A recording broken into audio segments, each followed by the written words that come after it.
Hello,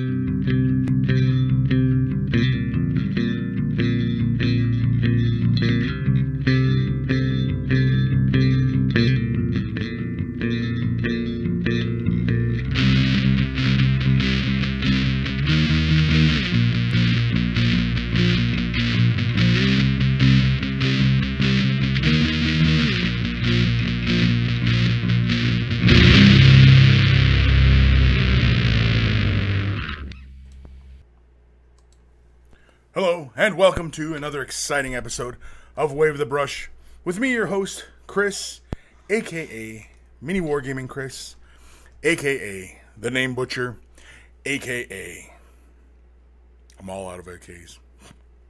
Wave the Brush, the most informative 120 minutes on the internet on the wargaming lifestyle. We'll talk about painting, terrain, conversions, and everything under the sun. If you're a first-time viewer, we usually talk a whole lot of painting talk as well as a lot of what's under the sun. Meaning, there's no holds barred. We'll just talk about anything and everything. We'll talk movies, books, blah, life, anything. The floor is wide open. And so, of course, with the floor being wide open, that can lead us into some funny topics. But I think that's part of the appeal of the show, of course. And if you have any questions, feel free to, if you're joining me live, post it into the online chat. And, of course, you can also send me an email at kris@miniwargaming.com. It's in the description below. Of course, you can also join us on many other platforms. You can join us on Facebook. You can join us on Discord. I've just recently started a Discord channel. It's in the description below.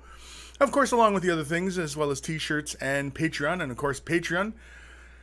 I want to give a huge thanks to all the people who've supported me so far on Patreon. And, of course, we are building up to upgrading the show because, again, we were hit with a minor kind of snafu as far as quality. I was able to film this more in an HD type format, and now not so much. But, I mean, it's not bad. I mean, we're still doing it. And, of course, I still have decent quality audio, and I think that's really what is key. I mean, I think if this image was all, staticky and snowy, I think you could forgive it as long as the audio was still clear. And I think most people just kind of have me playing in the background anyway. So maybe, it's penetrating your thoughts by osmosis.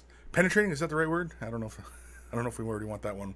But again, if you are joining me live, you'll be sitting here with the rest of the monkeys in the chat, and I can already see Knitfink. Hello, everyone. Seriously, like Udar. Hello. How's it going? It's going well. Cocking 5555. The timer bug is back. The timer bug is back? I don't know what the timer bug is. What's the timer bug? I don't know what that is. What is it? Knitfink, working on some Sky Reavers. I did see your Eldar posted in the Discord channel. I did see that, and I gave it a nice smiley face.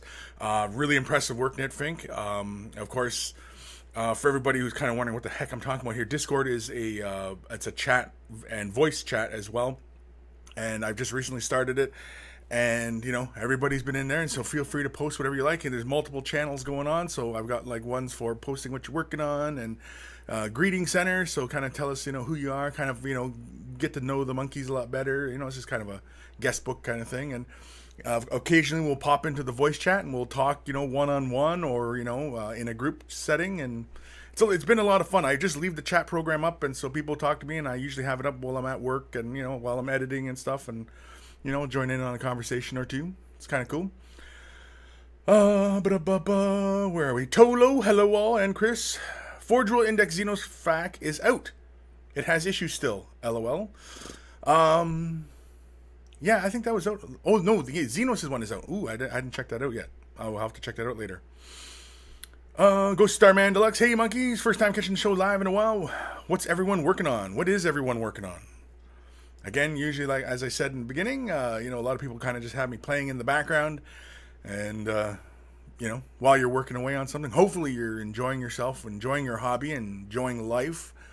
Because if you're not, well then, I don't know what to do other than maybe tell a joke, bring a smile to that face. I don't know. Act like a clown. I don't know. I got nothing. Dr. Williams finally made a live show. It's been over 9 months. Has it been 9 months, Williams? Wow. Well, welcome back. Hopefully you've been catching up on some reruns as well. Christine, hello, howdy, folks. How's the monkey cage this fine day? The monkey cage. 2 monkeys enter, 1 monkey leaves. Green leaf terrain. Oh, Kirk is shown. Hello, monkeys. Hello, Kris. Hello. Where are we? Tolo. Despite all my rage, I'm still a monkey in a cage. That's pretty good. That's good. That was a good one. That was a good one, Tolo. That was a good one. My mouth was open on that one. Clumsy Juggler, hello everybody. Metal Parsnip, hey yo monkeys. Dorn Jr., all hail the Monkey King. All hail. Chaotic Colors, yellow. Like Chaotic Colors is yellow, or is it hello? Or is he yelling like yellow? Don't know. I'll have to figure that one out later. Tavo, hey yo. G Squared, hey monkeys. Good to be here. Dark Commission, hi. Soul Edgar, hey Kris and monkeys. Guymere, all fear, there he is. Howdy monkeys and his lordship. Hope you're all good. We are good, Guymere. We're all good. And of course, Carl, aka Guymere. He's the one who created our jingle for our email segments in the show. So of course, I always have to give a nice big fat shout out to Guymere. And of course, he's also got a YouTube channel, Blood Bowl, Beer and Blood Bowl. It's a lot of fun. I watched his second last one I watched the whole thing. I ended up watching the whole thing. I was going to kind of skim through, but I ended up watching the whole thing. It was actually quite entertaining. One tiny little thing, Carl, I think you guys should do a little bit more commentary about what you're doing in the turn, just so that there's less audio breaks in there, you know what I mean? So it keeps the flow going. And I know it realizes that you kind of have to, chat it up a bit more, but yeah, I mean, I was entertained. But I think just to keep the flow going, and just, as you guys are bantering, because it seems like you guys are good buds, and, I think really that would bring your production to the next level, I think. Because I like how you got the overhead cam.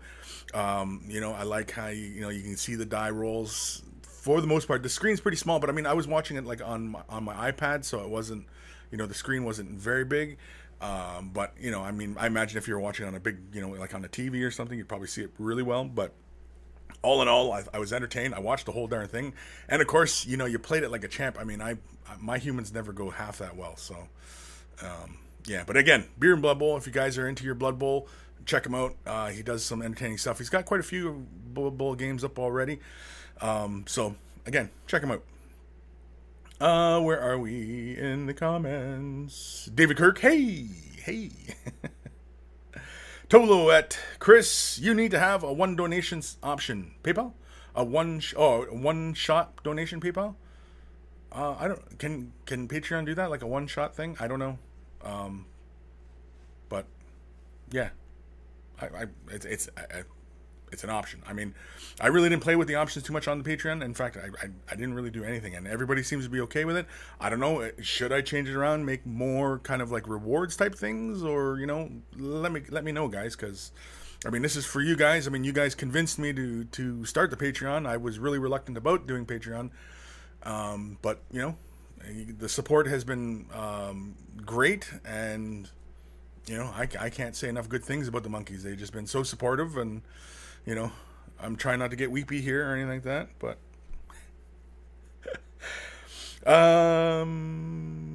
Christine, you can never go wrong with a bit of penetration. Just a bit. Just the tip. Chaotic Colors, you've been catching me at the end of a bottle of whiskey, so apologies in advance for off-topic talk. I'm working on some Death Corpse of Krieg. Cool. Did you send pictures? Send pics. Send pics. Grey Death Angel, hello, you crazy monkeys. Man, I'm finding the Primaris Marines a pain to clean up. Why did they have to make the gates on the round part of the shoulder pad? Yeah, I know. Some of the Marines, you could see, like, they have the mold line right across the shoulder pad. So annoying. You got to clean that off. You got to plane it just smooth so that shoulder pad looks nice and round. I know, it's a complete pain. I mean, the reason why they do it, I mean, it's obvious because, they're trying to deter recasters and such, and they make those kits really complex, and, like if you're doing it in resin, those parts are going to warp and, stuff like that, whereas, you do them in plastic, they're straight on perfect every time, right? And, of course, it's all CAD design, so they can make them really complex like that, and, I mean, in the long run, I think it's not the best option, but, you know, what are you going to do? It's their company. They can do what they want, right? Mini working with Josh. What's up, monkeys? There's Josh. How come you're not here? You're usually here on a Saturday. What's going on?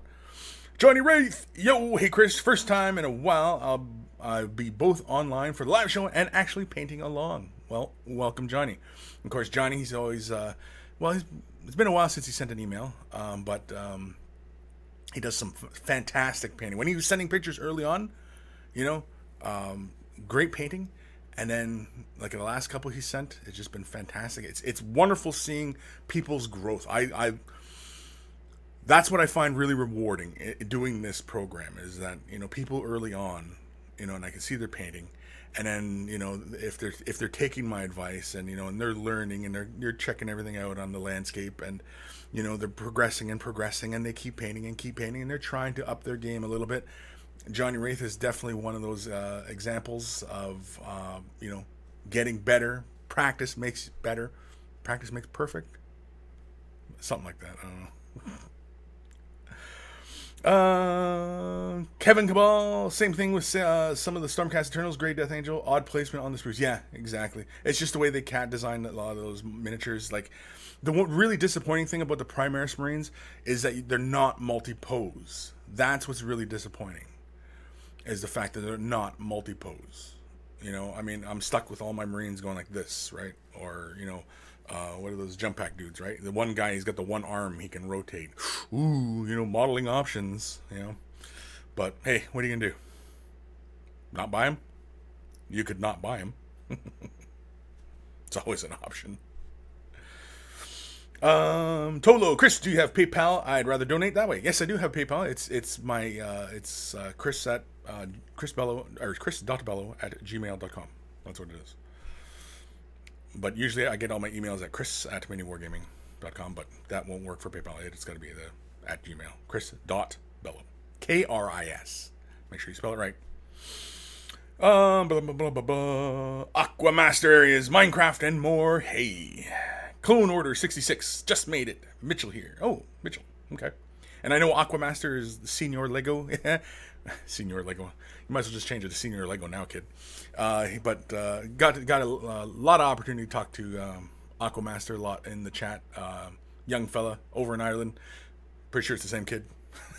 If I'm wrong, Lego, I'm sorry. But anyway, yeah, it's been a lot of fun.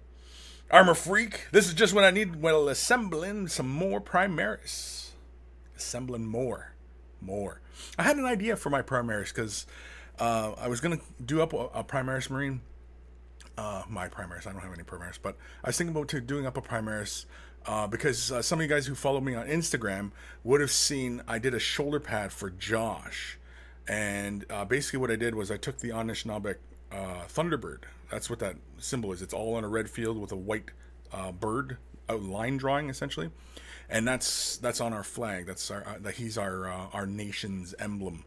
And I was thinking of doing that as a Space Marine chapter, but I was thinking about adding like feathers and stuff. I wasn't thinking quite like wolf pelts and stuff, like going the whole Space Wolf thing, but it would be apt to do some wolf pelts as well as feathers and such, and given the whole, you know, Native American trip as well. But I was thinking about doing some Primaris Marines like that. It still probably could happen. Because I was thinking about like where I could scale some feathers, and I know like the Lizardmen plastic sprues, they have like a lot of feathers on them. But then I was thinking, you know, like maybe I'll make my own feathers, because like those feathers, they're kind of cool, but they almost look more like a leaf. Whereas I think I want to go with more of a stylized kind of eagle feather, which is really the predominant feather that is often seen in Native American, you know, dress. And so, yeah, I often thought about that one as well. And I've got some ideas as far as like what not chapter symbol, but like the chapter symbol would be the Thunderbird, but like squad markings and, you know, things like that. I've had some ideas for that, so I might do it. I might just do it for giggles. Chaotic Colors, Death Corp Creek, and work in progress, but I'll be sending mail right away. Anything for the Monkey Master. David Kirk, I'm painting my first army in collecting Tau. I base coated them, the Fang, then layered rust gray, and I'm wondering what wash to use. Ooh, that's a tough one because you don't want to. I mean, unless you want to go for a darker tone, most people would wash and say Null Oil, or you could even go with a bit of Drakenhof Nightshade. But I would thin those out, or deliberately apply them to the panel lines to create the separation in the panel lines. I really wouldn't just give it a broad washing, because then you may end up not liking how deep a tone you end up with and end up re-base coating them essentially. So I'm not sure. Excuse me. It all depends on what you want to do and what kind of look you're after. Johnny Wraith, I assure you I'll send more pictures, man. Life has just been crazy the past few months. I'm back on the horse now, though. Okay, cool. Okay, awesome. I was going to ask, was it of the female variety? But, yeah, you never know. Because I know when I was a young man, that was the big distraction for me. Was the girls. Especially when I was younger and, trying to get stuff done. And then, come on out. All right. And then, take off. And anyway. Tolo, after 15 years, Kris doesn't think I know how to spell his name. Yeah, I know you just... He spelled it wrong there, by the way. Soullegger, they didn't mention that full kits for Primaris is on the way. Didn't they mention that full kits on Primaris are on the way? I think so. But, I mean, that's probably going to be a while because, I mean, the Dark Imperium box, right, is selling like mad right now. So they're gonna milk that cow for all it's worth before they start putting out, squads and stuff like that. I mean, that's why right now I think we're getting those little box games, those little mini games. I think that's why we're getting those right now because, they don't want to deter too much from Dark Imperium because they want to, again, milk that, for all they can. But they'll give us a couple more smaller sets, which, throws other models around. And, they're basically kind of like booster packs, but with little mini games to them. I mean, so far the mini games have been pretty fun. So a lot of people have been enjoying them. So, who's to say? Cocking 555. Have you heard about Quirk's massive paint project? Yes, I have. I, in fact, advised him on how he would go about painting that many models. And I looked on his desk this morning, and he got a good chunk of work done. So, yeah, I'm not going to ruin anything for anybody because, I mean, I'll let him make his announcements on his projects. But, yeah, he got some work done. Tolo, Quirk paints? Yes, Quirk does paint, actually. Quirk does paint fairly well. He's a good painter. Steve's a good painter. Quirk's a good painter. Josh doesn't paint his models. I don't know. I can't say if Josh is a good painter or not because Josh doesn't paint his models. He's not in the habit of painting his models. Matt doesn't really paint his models. Dave doesn't paint his models. Who else? Who else is here? Oh, Cullen. Cullen paints his models, and Luca. I think Luca paints his models as well. So most of the crew does paint their models. I don't paint anybody's models. Lee, of course, Lee paints models, of course, but he does a lot of great conversion work. But Lee will do, like boosters essentially for armies. If we get a squad in, he'll finish it off in whatever color scheme. And so he gets a lot. Those kind of projects go to Lee, whereas myself, I don't do those kind of things. I just strictly concentrate on creating the videos. And so, yeah, I'm alleviated from doing that kind of grunt kind of work because... yeah, I'd probably go bananas if I had to paint a bunch of armies. Bleh. No, no. I know there's a bunch of you guys out there who are painting your armies right now going, well, Kris, like, what the hell, man? But no, I mean, I'm terrible at it. I mean, like, look at my army. I mean, most of it's unpainted. I mean, I'm slowly getting my stuff done, but, yeah, no.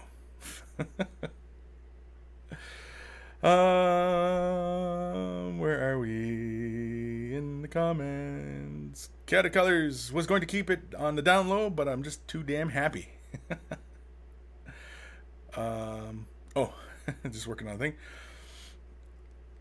Johnny Wraith, of course it has to do with girls, man. What else? Yeah, I knew. I kind of figured as much.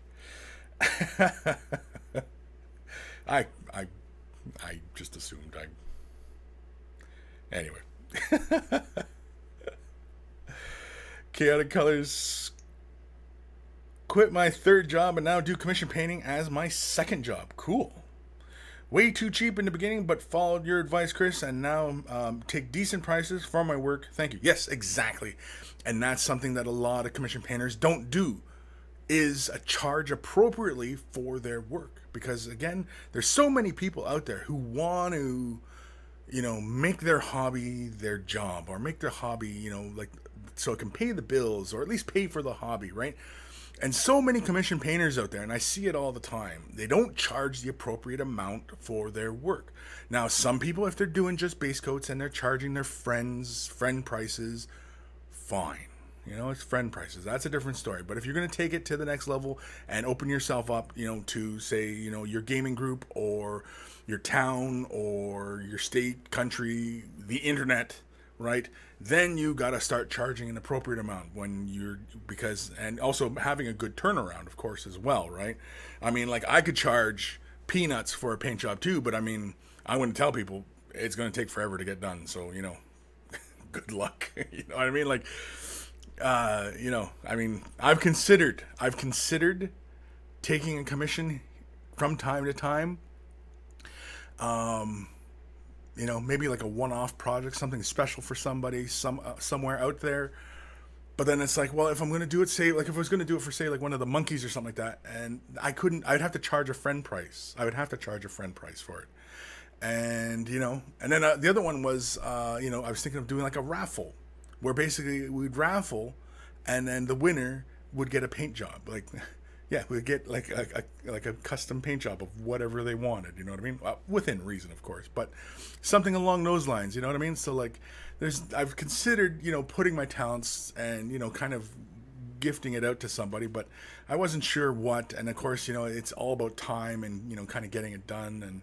And, at the end of the day, most of the time I don't do a lot of painting. It's usually I'm chilling out, play a video game, or, something, watching movies with the family, so yeah. Soliger, poor Cullen gets so much hate in YouTube comments. At least there's still loads who like him. Why? Cullen's been getting bad press lately? I didn't know. It comes with time. I mean, Josh gets tons of bad press. Everybody gets bad press once in a while. Even my stuff. People are, they comment on my stuff. I mean, nature of the game. It's the nature of putting yourself out there on the internet for anybody to voice their opinion, right? And that's the thing, right? I mean, opinions and arseholes, right? I mean, everybody's got one. So, it's the internet, right? The important thing though is that Cullen is not down on it. Now, I mean, he doesn't seem down. He seems quite himself all the time. So I'd imagine it's not bothering him. I have no idea. I can't speak for him, so I have no idea. But from what I've observed, he seems fine.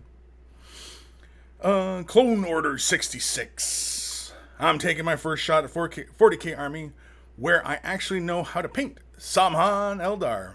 What color should I do the gemstones? Ooh, good question. That's a tough one. I was a big fan back in the day of doing them green, complementary, right? So nice bright red, bright green gemstones. But these days I've been doing a lot in blue and turquoise. I've been doing them turquoise, and I'm really digging the turquoise because doing this gemstones in a turquoise gives you both best of both worlds, so to speak. Yes, in color anyway, because blue plays really wonderfully with a bright red, and turquoise has a hint of green in it as well. So the green also plays well with the red as well. And so turquoise, I've been doing my links. Hold on. See, like my links, I've been doing the stones in turquoise. They start off blue. I start off with a Cantor blue, and then finish off in a turquoise blue. And yeah, and I've been enjoying how that looks. And it gives me a nice bit of color range, and it plays really nice. So if you stick even closer with turquoise and start off with, say if you start off black and then went with Incubi Darkness and started building the color from that point, and finish off with, Temple Guard blue as your brightest color, I think it would look just amazing on the vehicles. So you could give that a shot. I'm sure that would be really cool and eye-catching. And of course, send me pictures of your work, because I enjoy it, and It keeps this show going, of course. People send me emails because I wouldn't bother doing the show if I didn't get no emails. It would just be me sitting here looking at the camera. See, that's already boring, right?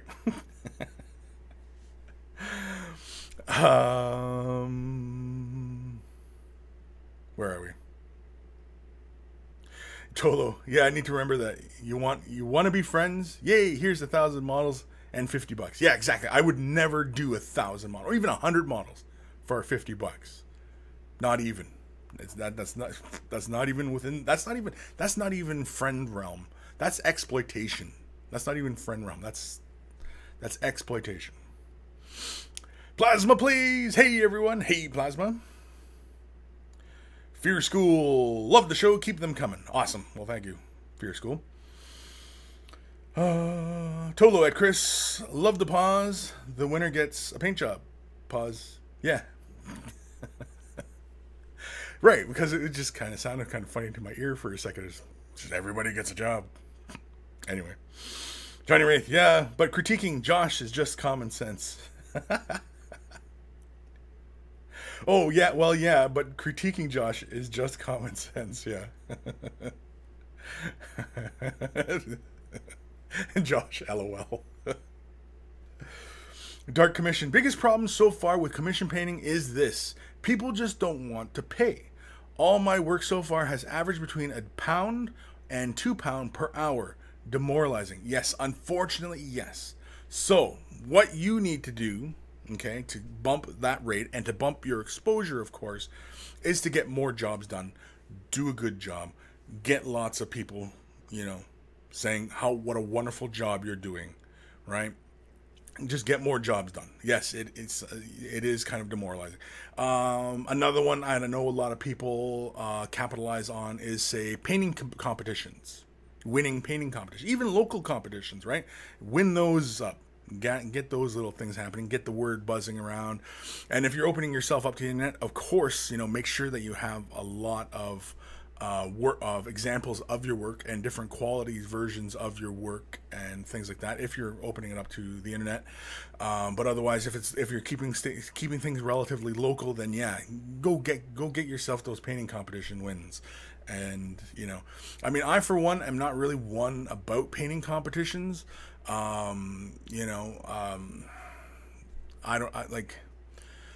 Oftentimes when I see painting competitions and the painter who's won them, great, but now what? Right? You've won that competition, but now what? What are you going to do with that win, that sword, that glass trophy, the $100,000? Now what are you going to do? Where do you go from there? It's not like the Super Bowl where you take the trophy and you get all the endorsement deals and you can demand this much on your contract, and you know what I mean? Like, it's not like that. Because the painting world is so small and the miniature painting world is so small, that where do you go from there? How do you capitalize on that win? And for me, the first thought is, well, I would have people, pay for me to teach them how to paint. Well, I'm already doing that, right? I've already got people, who subscribe, and I teach them all the time. So that's why I don't really feel the need, or I'm compelled to compete in painting competitions. And plus, too, it takes a whole whack ton of time too. And again, I do, but I don't really have the time. And so, especially between now that I want to dedicate myself to making more content for you guys, it's going to be less time for actual hardcore sitting down painting. And I have a few ideas for pieces I want to do for like Crystal Brush for next year. And I have to get working on them now, because I know that come like December, I'm going to be like, I got to hurry up and get it done. Because, so yeah. But Dark Commission, yeah, definitely. I definitely start going after some of them competitions, and, get your name out there. And even if you place, even if you're not first place, still, and if you place, great. You're getting your name out there, and, and people are going to say, well, he's pretty serious about his painting, and he does want to make it. And of course, it takes time too to build up a rapport, and you know, again, and you gotta treat every customer like he's your first and he's your only customer, and you know what I mean. Like you're gonna do everything you possibly can to make sure that they are 100% happy in the finished product. And as long as you treat everybody like that, you're gonna go places in this. You'll succeed as long as you stay hungry and do it. You know. So anyway. Enough preaching anyway. Bitsbox. Everything looks good. Painting turquoise is fairness. Okay. Dark or chaotic colors at Dark Commission. I'll give them my price. If they complain, they ask how long time painting a model can take them and what they want in a minimum wage. And then that makes them think. Yes, exactly. And that's exactly it. Is what is your time worth? You ask them, okay, well, you know, per model, how long would it take you to paint that model? What is your time worth, right? If there's so much an hour, then you say, well, then, you know, that's what every model costs you to get done. I'll charge you $1 less, you know, or $1 more or whatever, right? Because, I mean, you got projects on the go, hopefully. So, you know, just to put it into perspective for some people, because a lot of people don't, the artists are really undervalued in almost all walks of life. And so it's very, very hard. And what ends up hurting is the artists who are willing to undercut other artists. And that's what it hurts everybody. It hurts everybody when they do that. And so, you know, that's unfortunate. Not much we can do about it. It's unfortunate. It's a fact of life. Tolo, GW would have to reduce prices a lot to make commission painting viable for a lot of players. It's all about the Benjamins. The Benjamins. Mark Hill. Hi, guys. Hi, Kris. Hello. God King 555. $50 is a HQ. $50 for an HQ? That's fairly reasonable. Hopefully you're getting to a tabletop standard, not too high a tabletop standard at $50, because a good character probably takes you about at least 4 hours to bang out at a good tabletop quality, clean, you know. And if you're using an airbrush, maybe a little bit less, you know. So $50 is not a horrible price, but it all depends on what level. If you're doing good tabletop, then yeah, $50 is a fair price. I would say like 80 to 90 for high tabletop. That's all the bells, whistles. That's base to decals done, right? I would say something like that for a character. And of course, display is going to be way more. Chaotic Colors at Kris. LOL, wouldn't bother doing the show without emails. You always get behind, but we still love hearing your sexy voice. Well, thanks. Bitsbox, I think Commission Painter was charged too little. I'd be concerned over the quality and turnaround time. So don't be afraid to charge extra, as people don't always go for the cheapest option. No, exactly. And that's why you can have things like, say, Blue Table Painting. You know, I mean, like, he's been around for so long. You know, I mean, like, you pay for tabletop and he delivers, and, you know, people still go to him. People still enjoy his quality work and his turnaround, and, you know what I mean? So, you know, it just takes time. It just takes time. You got to build up that rapport, and you got to, you know, oftentimes one negative review can often, you know, be quite damaging. So, you know, don't be prepared to fight anybody. Just make them happy. Just make them happy. It's you know, it's the whole customer service thing, right? It's just make the customer happy. It's that's the unfortunate part. If they're complete douches and, you know, they kind of screwed you a bit on a deal or something like that, just don't ever deal with them again. And anybody who you know, and if it's a tight circle kind of thing, they said, well, don't deal with that kid because he screwed me like that. I said, you share that information, you know what I mean, between other artists, not, you know, just divulging it onto the public and turning it into some sort of spectacle, because then you just look petty. And I mean, don't do that, you know. Whereas you keep it amongst the inner circle, then, you know, you're good, usually. Dark Commission, I charged a minimum wage at a Blood Bowl team would cost £700. But that's if you took a whole whack ton of time to do it and you did it to a high standard. I'm talking like if you did it just a tabletop, where it's just basically you just primed it, base coated it, did the bases, you know what I mean, and just did a fast job on them. They were spending maybe about 2 hours per model, maybe 3 hours tops per model, you know. Greenleaf Terrain at Kris. Would you ever? I know you just did, but would you ever again? Probably. Probably. I can't stop myself, so yeah, I probably would. I would do it again and again and again.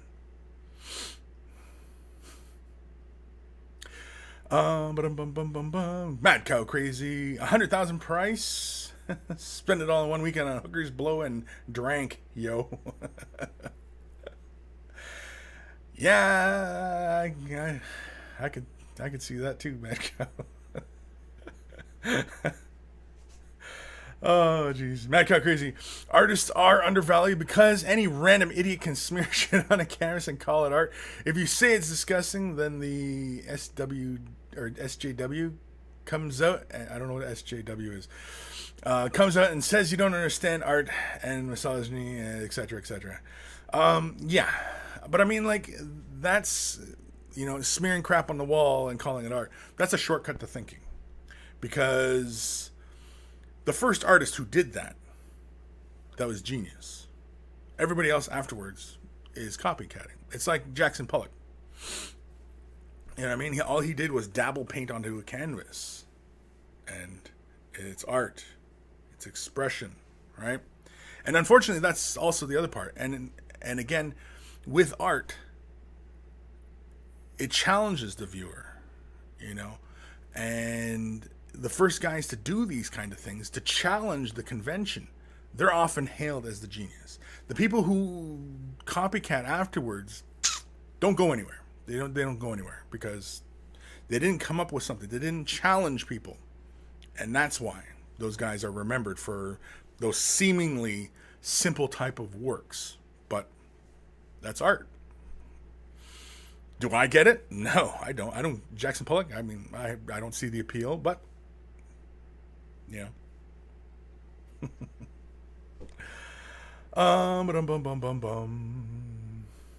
Tolo. Kris once said, life is like a box of paints. You don't know which one will be the retardant.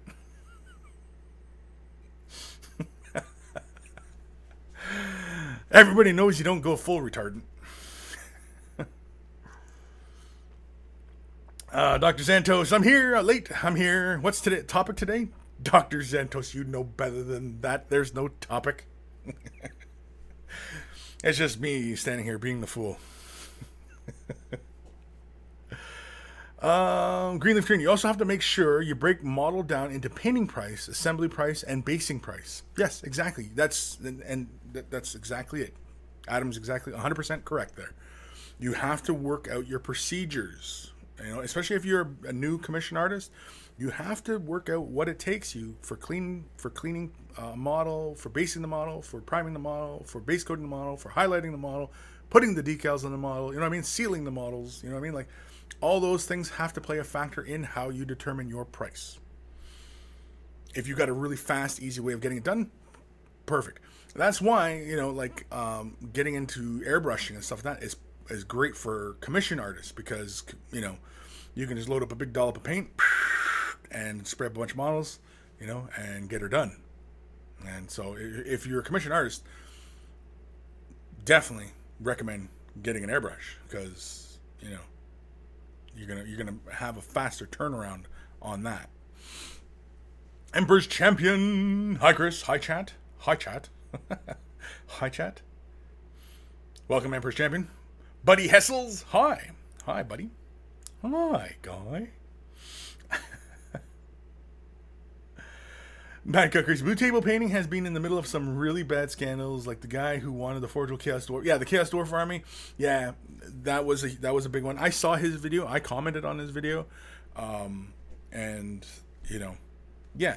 But that's the thing, though, is like when somebody gets really popular, say like Blue Table Painting, there's so many people who, really like that work. And then there's so many haters out there. And unfortunately, when you get that one bit of hate, all the haters, just like sharks, just jump right on it and the whole thing will explode. And anybody who was on the fence about them, well, they'll often get swayed by the negative results, right? It's like looking at an eBay profile and seeing how many stars and seeing how many negatives they have. You immediately click on the negatives. You don't click on the positives. You immediately click on the negatives, right? And that's the same thing with them. Like they had a good track record, but one really loud negative, and it really hurt them. It really hurt them. So that's just the nature of things. I mean, but what can you do? Dorn Jr., Mini Wargamer, Josh, and Kris, how are you guys doing? No sit and talk for 3 weeks has me thinking you guys are 8th edition buried. I hope it's just more summertime with family. It's like Josh said, it's rotation. It's the rotation. It's who was next has not done it in that amount of time. So yeah. Chaotic Colors, holy crap, $50 to $80 for a character. I charge $10, and that includes everything. It takes me about an hour and a half with all my skills at the moment. I'm just trying to get it to 15.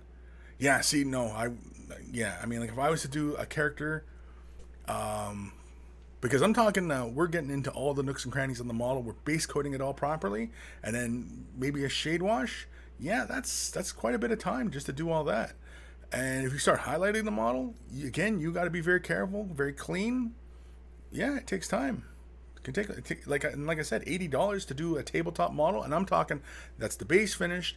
He's got a couple highlights. All the little details are picked out. He even has decals on him, or hand painted. I really wouldn't hand paint. I would charge extra for hand painting because it takes more time and practice. But again, yeah. And also too, how busy you are. I mean, if you're really busy, yeah, you have to charge more, because your time is valuable now.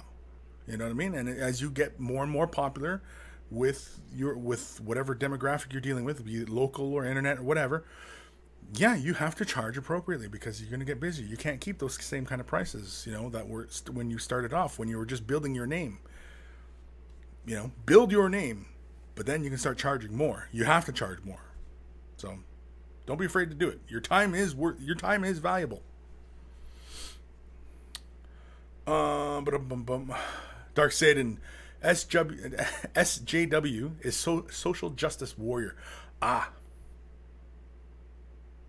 What were we talking about? Social justice warrior. I don't remember. But anyway, okay, social justice warrior. Once you smear crap on the wall and get angry, I hear it triples the value. Yeah. Jameson Hav, what's up all? What's up, Jameson? Holy crap, we're already at 12:42. Jeez Louise, I better get to some emails here. Matt Got Crazy, social justice warrior is basically the same thing as a Nazi in reverse. They claim you are Hitler for not having the same opinion as they do. Yes, I can see that, and yeah, but they're schmucks anyway. They're all schmucks. I'm of the opinion that the more people I meet, the more I begin to like my dog. No, or the more I like my dog. Cocking 5555, Way to the Brush, episode 163. To the Museum of Art, smearing is art, yo. To the Museum of Art, smearing is art, yo. Smearing is art, believe it or not, it is, because it's expression. I mean, yeah, you've seen somewhere a guy whips his thing out and paints with that. I mean, that's expression. Expression takes many forms. When you start determining if it's not, that's when you start rolling into censorship. And censorship sucks. Because it just does. It does. It ruins art. If you okay, when you want a good example of censorship sucks, it's when you're watching one of your favorite movies on TV and they dub over the swears.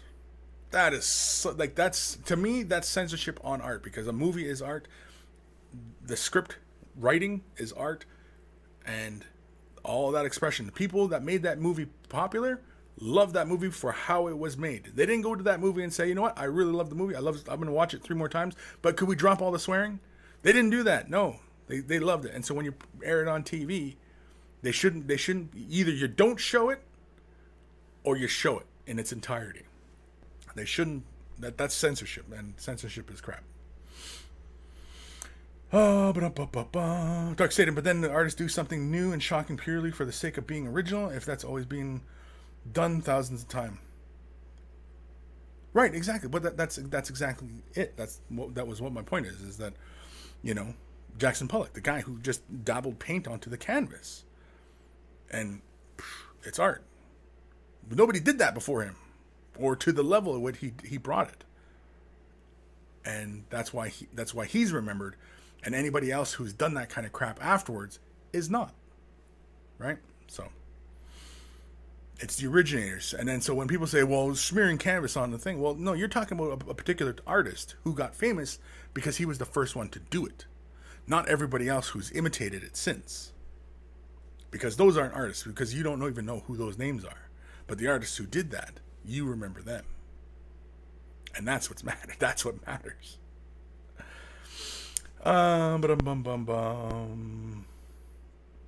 Johnny Ray, Tolo's quote should be there for today's show title.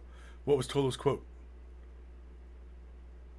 That the social justice warrior?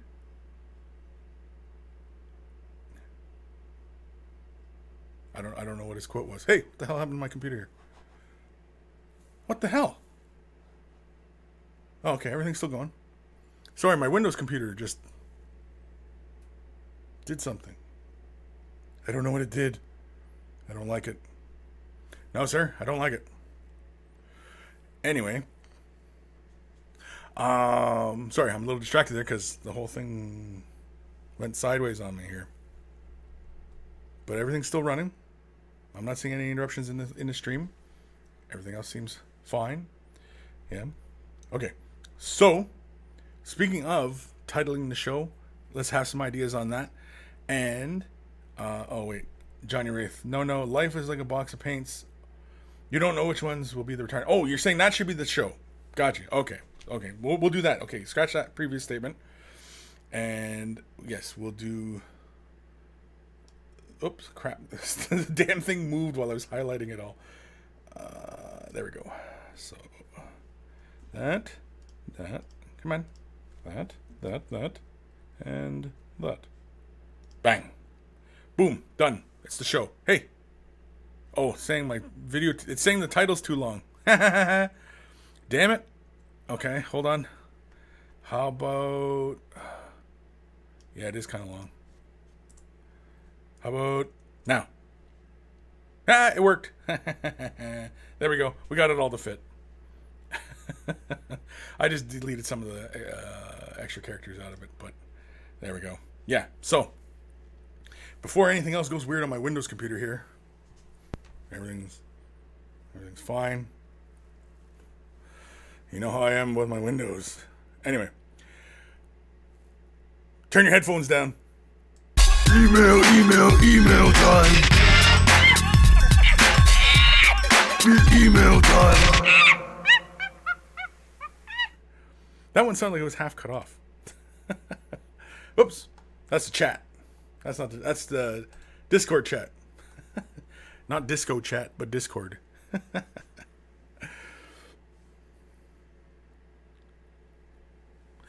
Let's do an email here. Sorry, I'm getting a little distracted here. Man, things are getting a little funny. This is from my buddy Matthew Adami. Got to meet him at Adepticon this year. A lot of fun. I actually got to play him a game because he was asking for it and he got it. Ni hao, Chris. I don't know why he always starts it off with ni hao because I'm not Asian. Ni hao. I think that's like Mandarin or Cantonese or something. Anyway. On Sunday at Adepticon, I picked up a new ship. It is significantly smaller than to the first one, as it is 15 mil, and the big one is 25-28 mil. Its deck length is only 7 inches, and over length is only 12 inches, as opposed to the large one, which is a deck length of 19 inches and a full length of 24 inches. Wow. It is a flush deck 18-gun warship that is based off historical coastal guns. It's retailed at $30 US and is made by Sea Dog Studios and producers of Sail Power full-scale combat in the Age of Sail. Can't remember their game and products enough. Can't recommend their game and products enough. Great people. I rigged it very simply so I could have the mast and bowsprit removable, but it was late, so I glued them in place. I painted her in a non-naval color scheme, suggesting she is a privateer working for the Royal Navy. I also added the flag, which is made from white paper that has the design printed on it, and then folded in half, then glued it when dry. Kinda scrunch. Yeah, I'm reading that right? Scrunch. Scrunch to give it a windblown effect. 2 PDFs of flags are available on salepowergame.com under downloads. Cheers, Matt. P.S. I also wanted to let you know, while I was scrolling through the depths of the internet, I discovered someone turned you into a meme. Not a good meme, but a meme nonetheless. Really. P.P.S. Also wanted to rematch to our Adepticon game after I finish my Sons of Malice Chaos Army for 8th. Also, whoever loses has to eat one of their miniatures, as is tradition in the Naval Academy. See if you can guess the reference. I can't guess the reference. Anybody know what Matthew's talking about there? I don't know. Anyway, here's his ship. I think this is the smaller one, I believe. Very, very cool. I like these.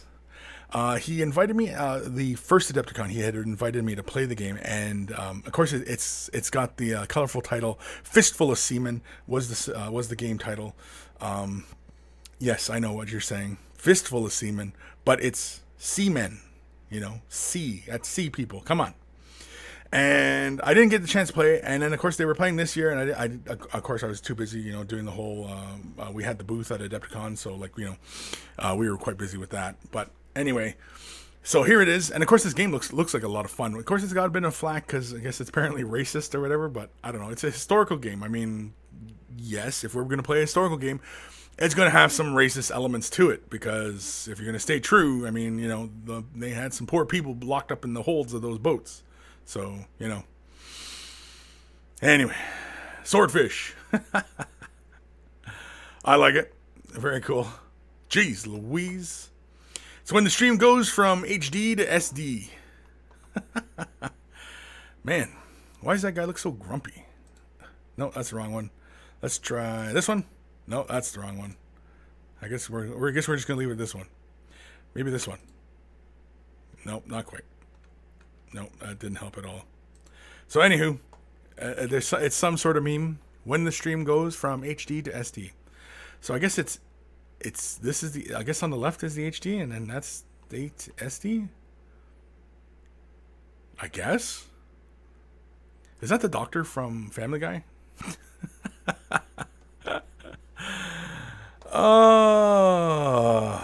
Yeah, he was right. That's not very nice.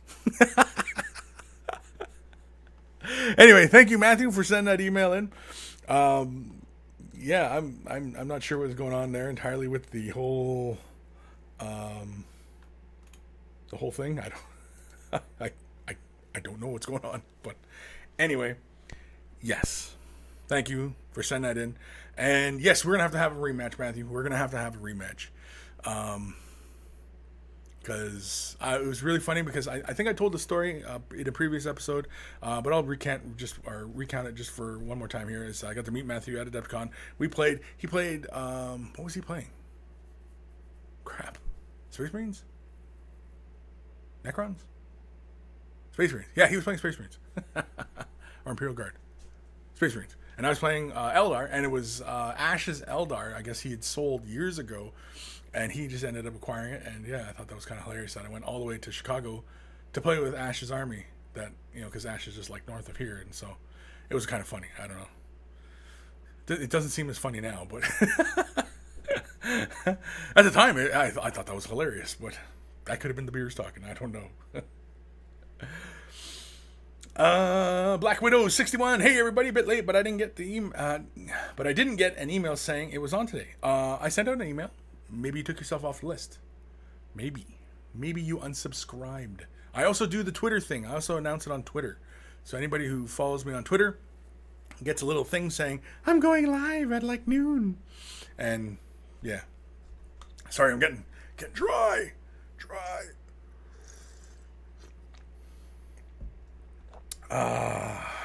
Where are we? Dark Satan. Yeah, I get what you mean. I actually used a similar technique on to Pollock myself in high school because I was too slow and too impatient to draw. And I can like a piece if you like. I can link a piece if you like. If you want, sure, I don't care. If you're still hanging on to it, man, from some old artwork they produced, sure. Again, everybody remembers Jackson Pollock because he's the guy who innovated. Pablo Picasso, the other one, Cubism. He's famous for Cubism, but he can paint realistically, wonderfully. But he's most famous for Cubism because he invented it, and it was his own creation. And really, what Cubism is that he was trying to imitate movement, almost like how like multiple photographs, like a movie reel. It was like that. It was that he was seeing and he was creating. The way I understand the story, anyway.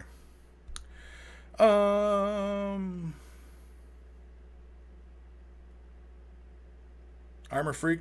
I have a buddy whose dad is in the Navy. When he retired, he was Chief Wiener. No joke. Chief Wiener. Wiener.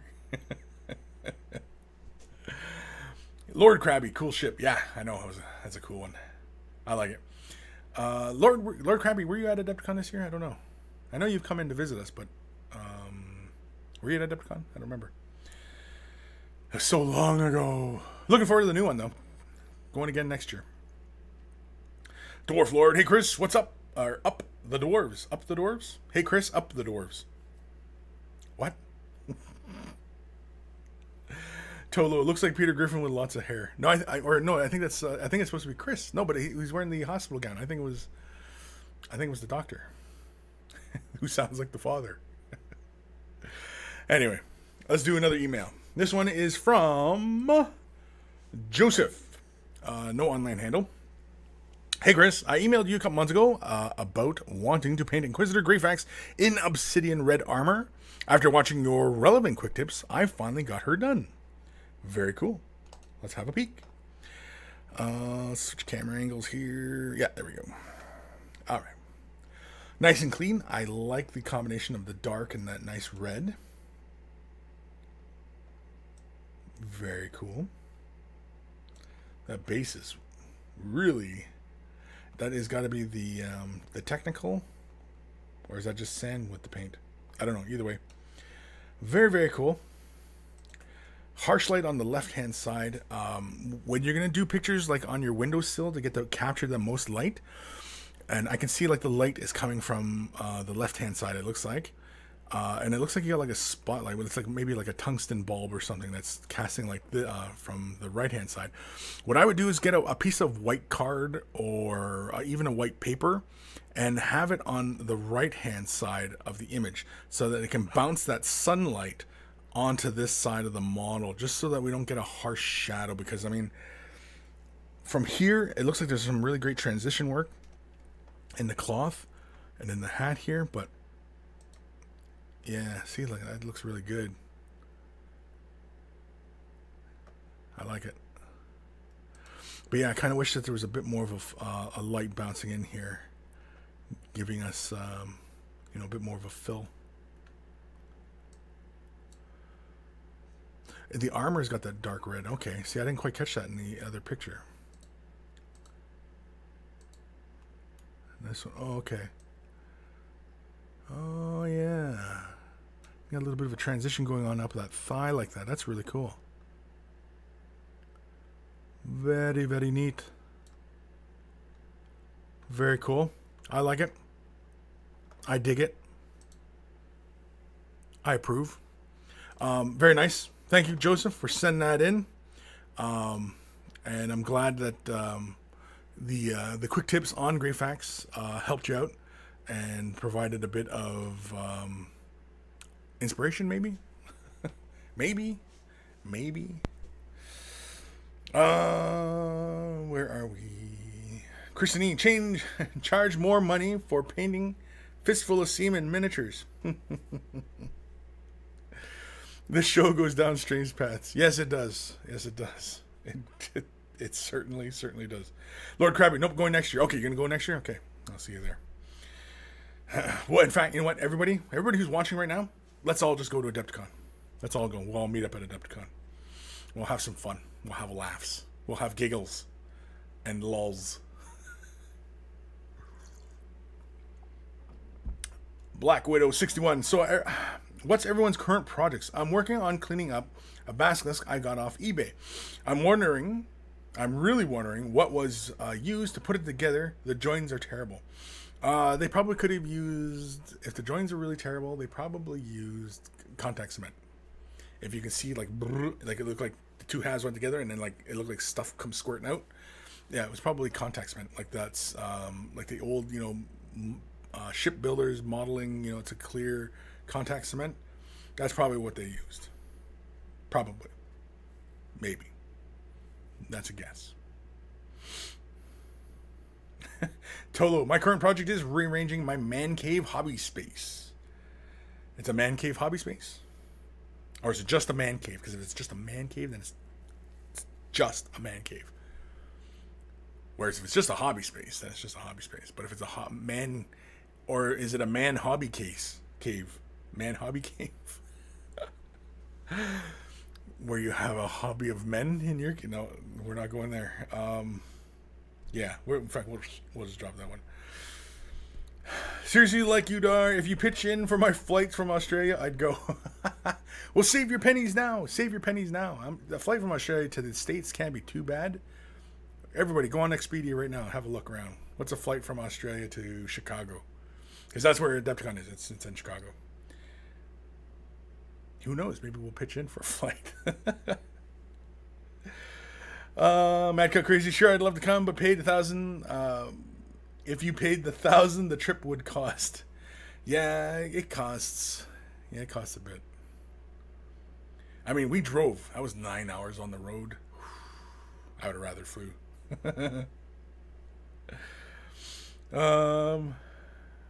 Caught King 555. Now you can hear voice of me in Discord. Cool. What's your handle? Cocking? Are you just cocking in here as well? Are you? I'm in general. Oh, you're... Okay. There's a couple of you already in the chat here. Let's go jump over here. Nope, that's the wrong one. This one. So there's already a couple of you guys hanging out in Discord. And I can see, There's a couple already hanging out in the chat here. And of course, we've already got like a whole whack ton of monkeys in the column here. And so awesome. And of course, this is a fun program. Like I said, I leave it up all week. And so I've been talking to Kris a lot. Been talking to Armor Freak. Who the hell else have I been talking to? Oh, Twitchy Kranos. Been talking to Twitchy Kranos. And of course, Lego, aka Aqua something or other. What was your handle? Aqua? Anyway. We've been having fun. It's been fun. It's been a lot of fun. Chaotic Colors. God, Kris, your rambling suits my drunkenness. And you know what? I'm sober. So that's really kind of weird. Dark Satan, hobby space in the man cave. A manly hobby space. There it is. That's it. Right there. Chaotic. You win. It's the manly hobby space. Lord Krabby, wasn't Mini Wargaming doing a raffle to go to Mini Wargaming? Yes, they did it. And we already had the winner. He just hasn't made the arrangements to show up yet, I believe. I haven't seen him, so... But yeah. I don't know because we're going to put the cat up for, we're going to pay his room and board, food, come in and play some games, and yeah. He hasn't made arrangements yet. He already knows he's won, but he hasn't made arrangements yet. Something like that, anyway. Aquamaster, that's it, Aquamaster, yeah. Lego, aka Aquamaster. Why Aquamaster? Why? Because you're the master of swimming? Or are you like Aquaman? Lord Krabby, Chaotic Colors. What? Wait, the raffle? Yeah, we had a raffle at Adepticon, and a bunch of people won prizes and such. And the big prize was win a trip, come visit us. I think we pay your travel fee too. I think you pay your travel, your room and board, your food, and come play games with us. Yeah, that was the grand prize. And he hasn't made arrangements yet to come up here. I don't know what his deal is. I don't know.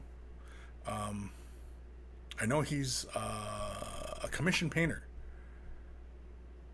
But yeah, of course you had to be at Adepticon to fill out the ticket too. So yeah, sorry. Dorn Jr., I think it went unclaimed. No, he claimed it. I'm pretty sure he's claimed it. Last I talked to Matt about this, yeah, he claimed it. It's just he hasn't made arrangements to come up and do it. I don't know. I don't know why, but it is not for me to say. Dwarf Lord Kris, have you ever been to Valhalla? Always looks like a great weekend.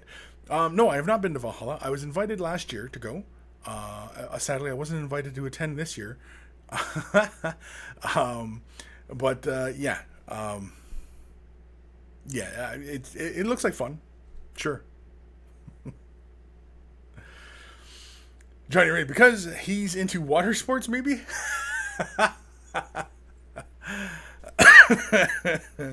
You mean like water polo and stuff like that, right? Yeah, that's what I'm sure it is. Because Aqua Lord is only he's a young fella. He's 12. Aqua, you're only 12, buddy. Something like that. Yeah.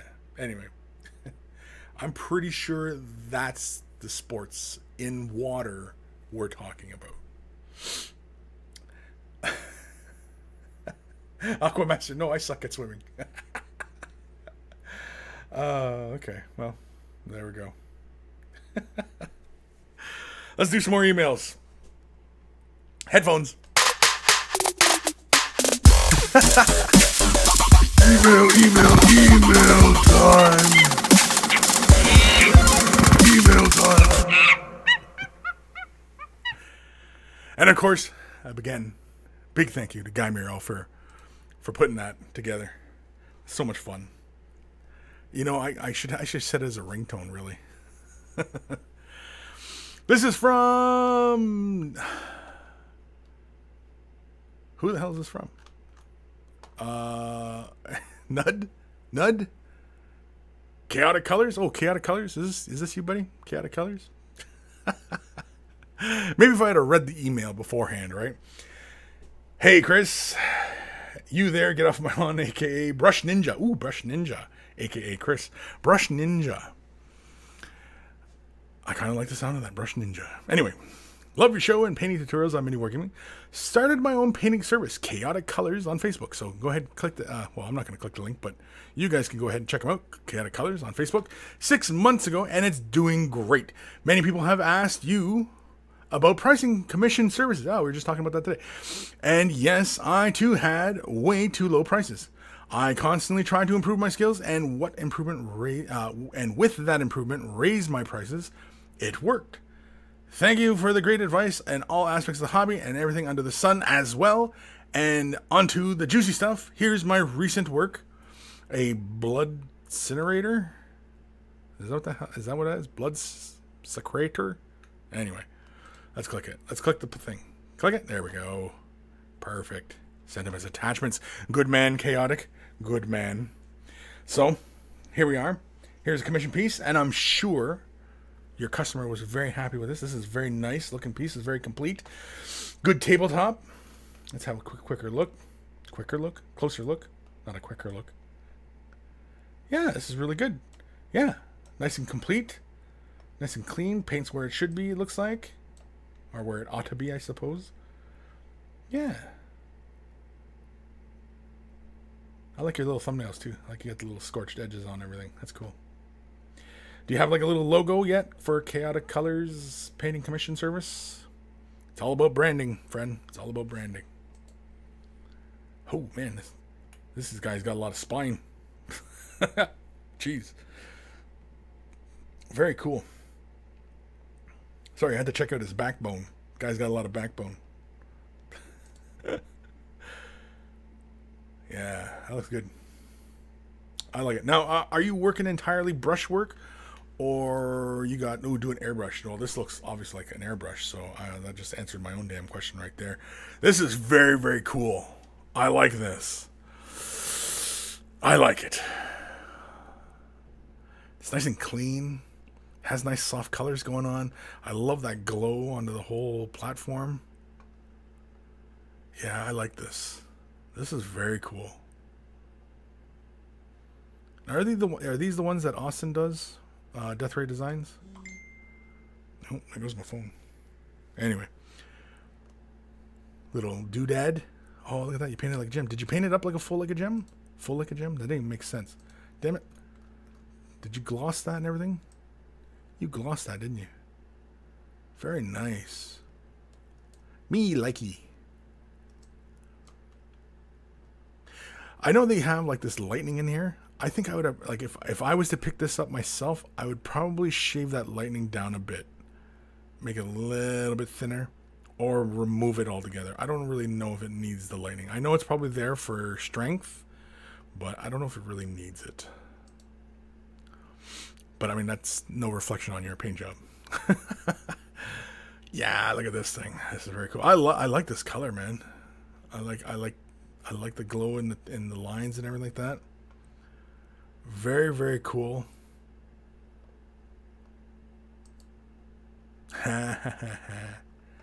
Orky boy. Very nice. Really nice work. No, it's again, I mean, like I like the work. I mean, you know, I mean, and of course the key factor is that your customers were happy with your work. And that's all that matters. I mean, like, I can sit here and go, well, you could have went this way, went that way, went here. But, I mean, ultimately, it doesn't matter because this is what your customers want, right? And if your customer wants it that way, they're getting it that way, right? So, really good stuff, though. I like it. Nice and clean. I mean, when you're doing commission work, I mean, the first thing you got to be is work clean, right? And then, of course, you can dirty things up and stuff like that. And, you know, it's all under your control as far as how everything looks. And orcs are really fun like that in that regard. Like how you can have like these really dusty, rusty pieces of metal and stuff. And then of course you can have that really kind of subtle skin tone going on, you know, with the cloth and everything like that. And it contrasts nicely, you know. Nice freehanding there. Yeah. Good stuff.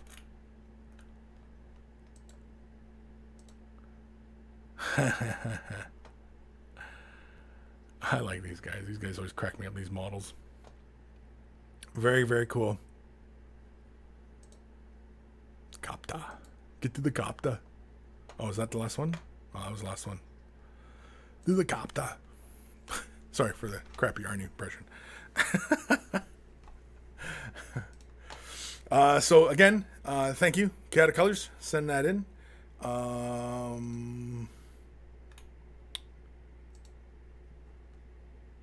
Oh, wait, you sent me another one. Okay, hold on. He sent me also another one. We're not done because he sent one right back to back. Hey, Kris, sending you this while waiting in line for a haircut. So I'll keep it short. Doing commissions and thus using a lot of varnish. So far, I have used varnish from spray can, but it's expensive. Can I do it by airbrush? Yes. If yes, then what would you recommend? Sincerely, Chaotic Colors. How do you say that first one? Nud? Knud? I'd often say Knud, but it's probably Nud. Or is it nude? We'll just stick with Chaotic Colors painting. When I am varnishing models, oftentimes you've probably seen me in a few videos. I'll use Pledge Future Floor Shine to do a gloss coat on models. I often do a lot of my Eldar in that and a gloss coat. But if you're going to seal them for gaming purposes, I would recommend a thin gloss coat and then a matte after that if you want.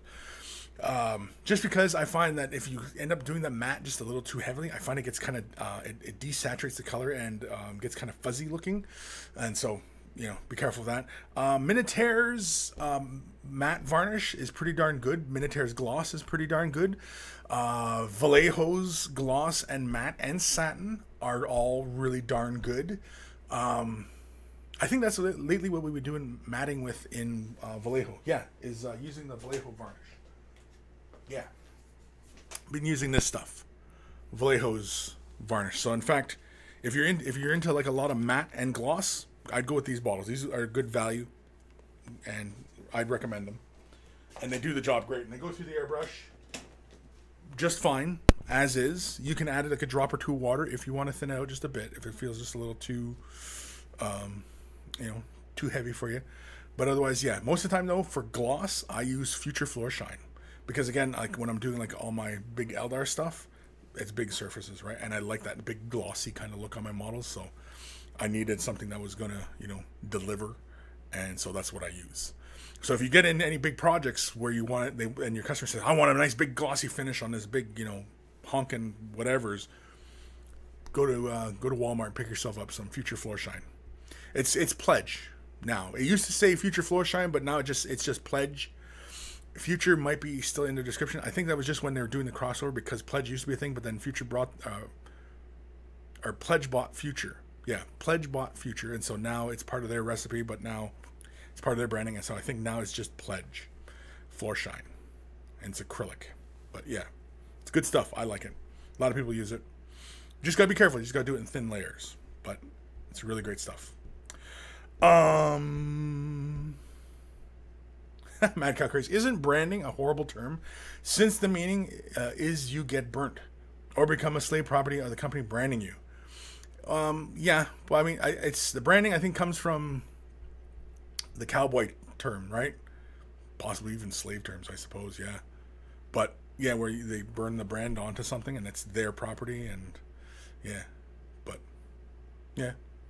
but I mean, that's the way the advertising world views it, right? I mean, that's why Coca-Cola's logo hasn't changed. Pepsi, right? That's the branding. I mean, it's burned into your brain. You think, well, yeah, it's an archaic term, but no, literally, it's burned into your brain. You can spot that symbol from a mile away. It's burned into your brain. All those things. McDonald's, that big friggin' M, that's burned into your brain.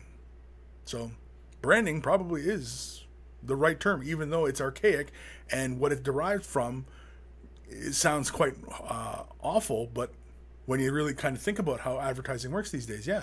But that's the nature of the beast, though. So when I'm saying, like, for example, like when you see, my little studio's logo, the little flame and the drop, that's part of branding. I mean, when you see that little symbol, you're immediately thinking of my work, right? You see Mini Wargaming, you see that little die cube, right? That little green cube. That's branding. That's when as soon as you see that, Mini Wargaming, right? Branding, it's nature of the beast, man. Yeah, it is awful, but it's a pretty awful world we live in, really. Oh, man. I didn't want to go there, but Mad Cow brought me there. Blame Mad Cow. Where are we here? Chaotic Colors like Kris. These orcs are my own, so please do critique away. Oh, sorry. I like them. I mean, the flesh on the orcs could come up a little bit more, like one or two more highlights.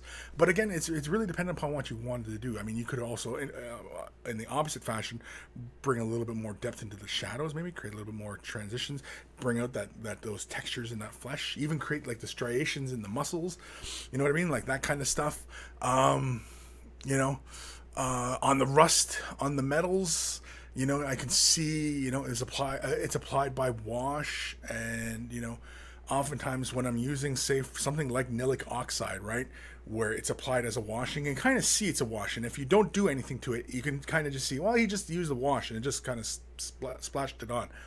No biggie. But then I like to camouflage that obviousness. And so I'll give it like a re-dry brushing just to re-pick the edges back out. And it also pushes some of those harsher watermark lines. It pushes them to the background. And, it becomes less obvious that it was like a wash over the model. And, so you might want to consider doing some of those things in the future for your orcs, just to kind of, bring a bit of extra depth. Don't be afraid to bring the color up a bit too. Orcs, I find, look really, really great when they're painted brighter kind of colors. The flesh is the excellent opportunity to go bright with orcs. I like bright orcs. I mean, some people like them, darker, grittier looking, but oftentimes when orcs are just painted too dark, they're just too freaking dark, and you don't really see anything. The paint job doesn't stand out. And especially when we're doing paint jobs for tabletop, we're going to play with these models, or we're going to display them, or whatever. Brighter colors are going to grab the viewer's eye more often, right?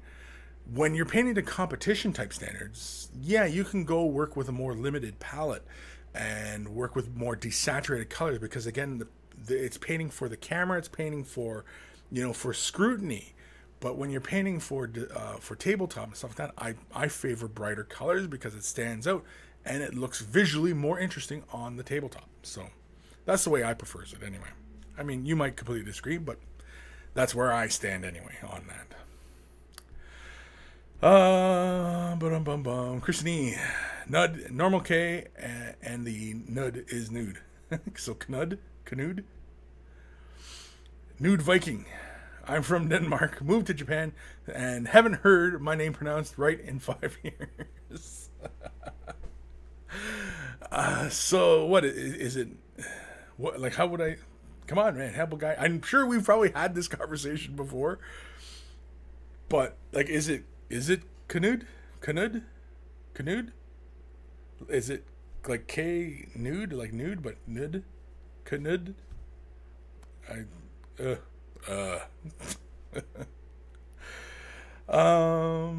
Chaotic colors. I read that future flow shine turns yellow with age, so I kept from it. Sure. If yeah, that is a danger. If you lay it on really heavy, it'll you know what I mean. You allow more of it to build on the surface. But I mean, like, as far as like my models are concerned, they're red. So any yellowing is just going to make the red look more vibrant, right? So, I mean, well, hell, I mean, like, this has been hit with many layers of future, and this model I've been had on my shelf for a year, 2 years now. I've had my Scorpion. Let's grab my Scorpion here. My Scorpion here, I painted this years ago and covered it in future. And I mean, well, right now the camera's making it look freaking orange, but it's a deep red. Hold on. Let's go back. Let's back up a bit. Okay. Camera. Normal. There we go. Oop. And so, But I mean, all it's going to do is it's just going to, when you're working in colors, it's fine. But yeah, if you're doing, I guess, lighter tans and whites, you might notice a yellowing. I mean, on my emblems and stuff, they all still look white to me. Still looks white. And this is one of my oldest varnish jobs. So, of course, the vampire, that was when I used a whole bunch of it.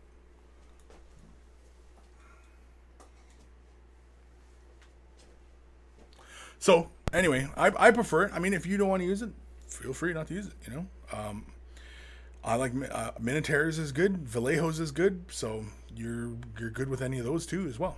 But definitely once you are working from airbrush, yeah, you can pretty much do like all your priming, all your varnishing from an airbrush. So yeah, let me know how it goes. Where are we? Anthony B. What do you call a quarter pounder in Canada? Royale with cheese? No, it's called a quarter pounder. It's a quarter pounder. Or it's called gut rot. Dark Satan, the general idea was to balance the freedom of Pollock's technique by only using a few colors and being more deliberate with the composition. Enjoy. Sure. That's another one, right? And of course, he posts a link to the thing. His personal account. Oh, that was... Okay, well, the link is not working, so let me see here. Let's just try it out really quickly here. I'm going to copy... Well, because I'm on my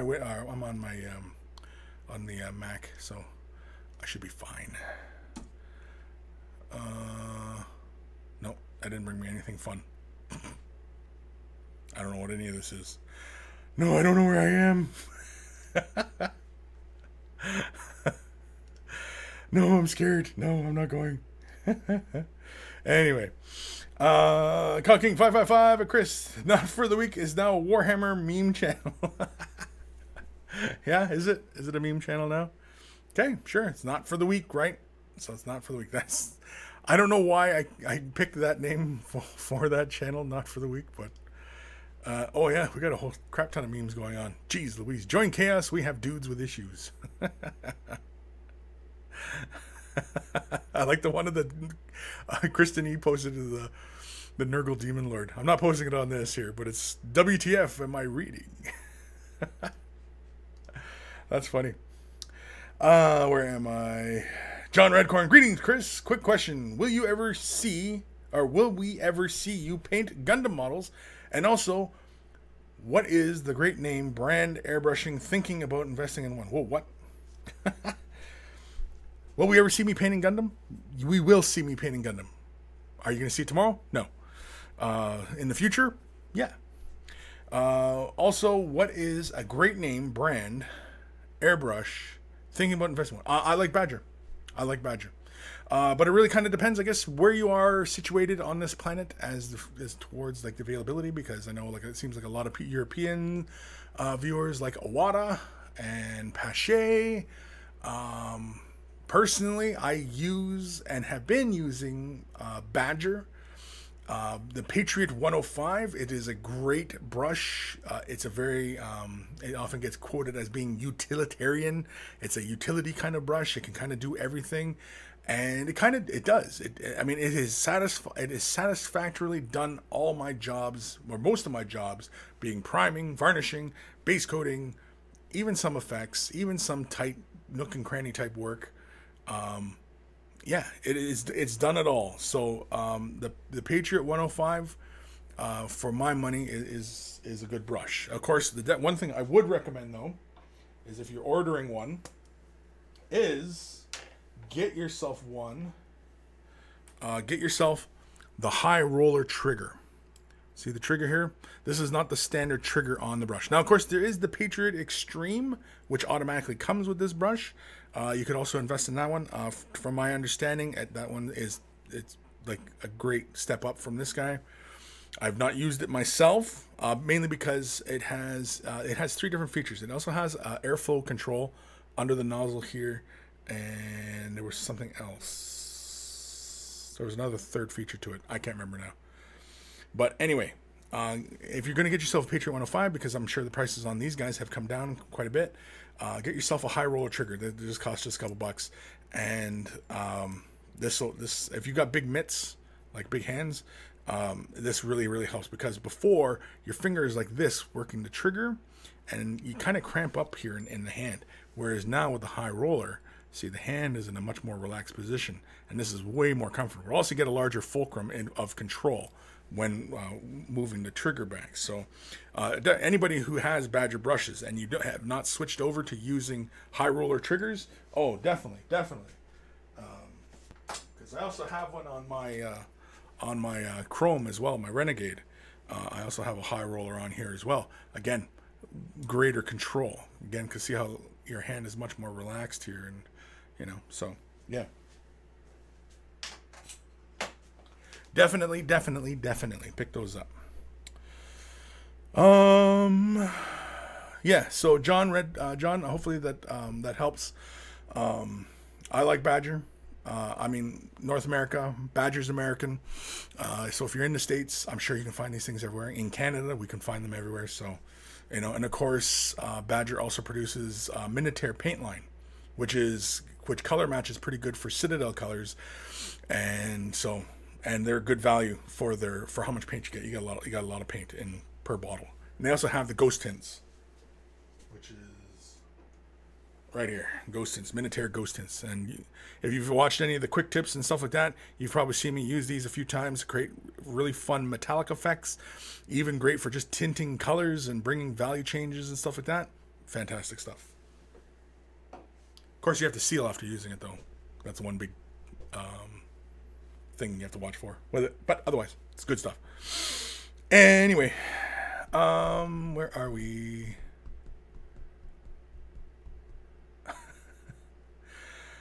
The Benzo.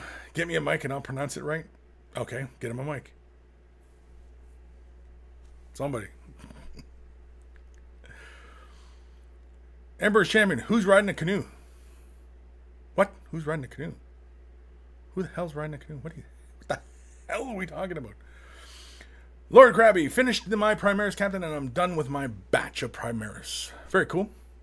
Anthony B, I'm still pretty new to painting. I chose Death Guard to be my army, posted in a group on Facebook, got a couple compliments about the highlighting. My base was Strack Green. Any tips? Any tips on what? Any tips on the base? Sure. Paint it? I have no idea. I'm not sure exactly what kind of input you're looking for. You know what would help is take a picture. Try and take as good a picture as you can and send it to me, Kris@miniwargaming.com. And that way, any tips, and I can see what you're working with, and I can see what you're doing. And then, yes, then I can give you some good input then, because just telling me about it, I mean, I have no idea. None.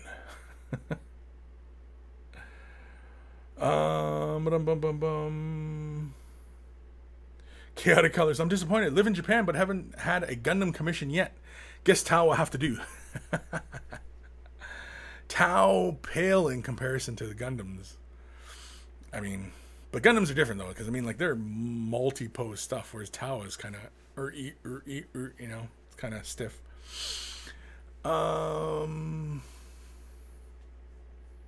Tolo, there's a good tutorial on YouTube about making your own high trigger on any brush with a hot glue gun. Sure. You can do that too. Grey Death Angel, I'd use an airbrush if I could ever solve the air source issues I've been having. Compressors not lasting more than a week. I've run them for 5-10 minutes a day. Really? That's interesting. Yeah, why you'd have issues with compressors? I don't know. I don't know why you power. Maybe they're running too hot and they're burning out, or maybe just the compressors are of a particular brand and not succeeding, not doing well. I don't know why your compressors would not last. If you're buying like cheap ones and you know your voltage might be off or something, you know, maybe run them through a surge protector. Maybe that'll help. I don't know. I couldn't tell you. Johnny Wraith at Kris. Those high roller triggers are standard for any airbrush, right? At least for those two, the Patriot and the Renegade. No. You have to the Patriot. I don't think the Patriot 105 doesn't come with that. The Patriot Extreme, the new version of the Patriot, which has this kind of burnished metal look to it, and because it's also got different features to it. It has the high roller trigger, and the chrome. No, I had to acquire the triggers, and I just swapped them out on my brushes. I mean, maybe he reboxes all his brushes with the high roller triggers. I don't know. I'm not privy to those meetings, so. But yeah, no, I had to acquire those for those two brushes. Yeah, I had to acquire them separately. Anthony B on highlighting. Sorry, ran out of room. Oh, any tips on the highlighting? Send me a picture, Anthony. Send me a picture. Kris@miniwargaming.com. Just send me a picture. Try and take a picture, like either in sunlight or something. And as I mentioned earlier, like if the sunlight's coming this way, get like a white piece of paper to bounce that sunlight back onto the model, so you get a nice full image. You know what I mean? So like on the front. So if the light's coming, like say this way to the model, and it's here, and you got a white card, and you can bounce the light, and it'll give you a cleaner picture. And just take it with your cell phone, email it to me, and we'll be able to, you know, go over it. Or you can also post it in the Discord channel as well. Or both. Either or. Chaotic Colors. Virtual Fist Bump. Boonk. Dunk. Dunk. That's for everybody. Everybody, right now. Fists up. There we go. What time we at here? Holy crap, it's already 1:30. Jeez Louise. John Redcorn. It helped a lot. Thank you, sir. I'm starting an Eldar army. I want to know what models must have an Eldar army. Ooh, man. I like everything in the Eldar army nowadays, until the Codex drops, and maybe they tweak a few things, but I don't think they will be. I mean, it all depends on what we see with the new Codex drop. If we see how much an army changes, that'll give us kind of an idea for the future as far as what armies are going to look like, you know, like how they're going to change from the rules. But apparently they're not to change that much. Apparently the indexes are the rules, and the codexes will just have like the background and probably army specific stuff and warlord traits and, you know, all that kind of stuff. But as far as must-haves for Eldar, well, really, you can't go wrong with any of the Wraith stuff. Wraith Guard, Wraith Blades, Wraith Lords, Wraith Knight, Jet Bikes. I still like Jet Bikes. They got nerfed a little bit, but I still like them. They can still deal a crap ton of shots out. The Phoenix Lords all got good. The named characters all got good. And Autark is takeable. You know, Farseers are good. Warlock Conclave is debatable whether it got good or got worse. Yeah, I mean, it's really what kind of flavor of Eldar do you like, right? Because, like, if you know the Eldar background, right, there's different craft worlds, and different craft worlds had different fighting styles, right? Like, I like Samhan because I like the background from them because they were primitive by Eldar standards, but they were also the first Eldar to see the fall of the Eldar coming. And so, but they've maintained a way of life that was similar to, close to like what they were like in the fall. And they're, you know, they'll still fight for honor, which I kind of like. You know, it's kind of chivalry kind of thing, right? They'll still fight for honor. And I liked the color scheme, and I liked the fact that they had a lot of jet bikes. And I mean, obviously, I like Samhan. Samhan's my craft world. If I was an elf, I would come from Samhan, if you can choose. And so, I mean, if you like wraiths, you know, and you like the Iandan color scheme, go Iandan, right? Uthwi, if you like guardians and stuff like that, and vehicles, and, you know, go Uthwi. Or go whatever color scheme, and go with whatever kind of army comp you like. You know, you can mix it up that way too. There's nothing saying that Samhan has to be just jet bikes, because those rules were an old concept. They're not relevant anymore. So, I mean, like, you know, that's why I've been taking a lot of wraith stuff with my army these days, because, you know, like, I'm just kind of breaking out of my own kind of limitations kind of thing, as it were. And, you know, I'm taking whatever I want with my Eldar. But there's really nothing bad in the Eldar. Oh, you know what's another must take? Is that flyer right there. The Hemlock. That's a must. That's a must. So, read the rules on that guy, and you'll go, yeah, you know what? That's a must. So, hopefully, John, that kind of helps a little bit. And, of course, send me pictures of, you know, of your progress. And, yeah, very cool. Anthony B, thanks, Kris. I'll do that tomorrow. Yeah, please do. Please. Everybody. As goes for everybody out there. That send me emails. Send me pictures, you know. Let me know what you're working on. Even if you don't want any critique or help on anything, you just want to show off what you're working on, by all means, man, please. Great Death Angel. The overheat and burnout all the time. Yeah, they're a Chinese manufacturer. TCP Global TC843 series. You know what? I might have had one of those. It still works for me, though. But I'm pretty sure I still have... Do I still have it here? No, I don't have it here, I don't think. I might have brought that one home. Or maybe somebody else took it. Either way. Currently, I'm using one. I don't really feel like picking it up. But no, I'm not going to pick it up. But anyway, it's got 2 compressor motors in a 1-gallon tank or 2-gallon. No, it's a 1-gallon tank. It's 2 compressor motors, so it fills up really, really fast. And when it tops off like really, really quick. It doesn't run for very long, and which is great because when I'm filming and stuff like that, you know, it's not really noisy. Yeah, and it was an Amazon find, Amazon.com, and just type in airbrush compressor, and you know, I'm sure you'll find a deal. Yeah, but as far as why they be burning out, and if you've gone through a few of them, yeah, I don't know. Like I said, maybe try it through a surge reactor. Maybe the energy coming from the wall is too much. I don't know. Or they're just crap compressors. Hopefully not. Dark Satan, the Vallejo model color transparent range is also really good for tinting. My main theme is near black highlight with bright blue and green, and they save me hours of going to a smooth tabletop. Very cool. Again, send me pictures, man. I'd like to see. I would like to see. I'm curious. Tavo, what about Harlequins in terms of power level playability on the tabletop? Really like the models with them. One has good excuse to go crazy with colors. Yes, you do. Painting wise, Harlequins are the painter's army because you can do anything with Harlequins. And in fact, the louder, the noisier color scheme, the better they look. In my opinion, anyway. A lot of people just throw some diamonds on them and make them black and white, and that's good. No, that's crap. Make them colorful. They're supposed to be like clowns, so like they're, you know, colors. They're supposed to be an assault to the senses, right? And as far as playability, yeah, they're great. They're tough. They're hard. They got a great special where they can advance and charge. And I mean, they're fast little dudes. And I mean, like, Cork played them in the second last tournament, and he did well. He played well. And, like, if Cork, because Cork doesn't roll really well anyway, and so that's probably why they didn't succeed too much, because what he brought was pretty tough and pretty balanced, and so yeah, Harlequins are good. Dark Angel, Dark Eldar are good too. Ynnari, I thought were really, really awesome. I mean, Ynnari getting that soul burst action, but I don't know, like Ynnari, like with say Wraith would be good, right? Because Wraith get no benefit under Craftworld Eldar.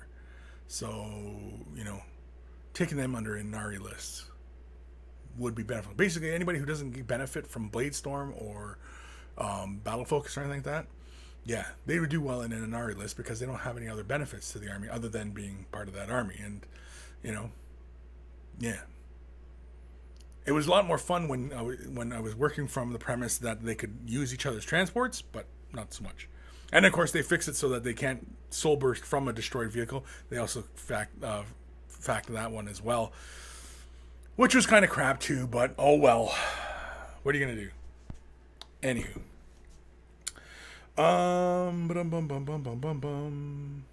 Anthony B. Drunk Amazoning is dangerous. Like going to the Amazon drunk. Or being on Amazon.com drunk. Oh yeah, eBay and drinking, not good. Etsy and drinking, not good. Amazon and drinking, not good. Maybe there's something to this. Drinking is not good. Makes the poor life decisions. John Redcore, hell yeah, all those things sound amazing. Knights and Hemlocks and jet bikes, gonna be the first ones to buy. And what Gundam model would you paint? And any advice for painting white on models? Well, obviously, if you're going to paint white on models, start with a white primer. If I was going to do a Gundam, I'd probably base it in white and then edge it in darker colors or shade in a darker color, like an off-white. Like, it's kind of hard to say because, again, I haven't crossed that river yet. So, I don't know. It's kind of hard to say. Because the tendency is with the Gundam models, right? It's they're not treated like miniatures, right? There's no highlighting and shading, and at least not in the same regards in which we do with miniatures. It's completely different with Gundam. The same with like scale models, like when I'm doing my Star Wars models. Which, by the way, I'm almost done putting the decals on my Millennium Falcon, and I'm gonna start weathering that. And so I'm gonna weather this guy, and I'm gonna show how I weather it because how I weather. These kits lately has been kind of the way Hollywood used to do it, the way the special effects artists used to do it. And of course, the back lights up. And yes, I sit in my office and I play with this thing, and I just anyway.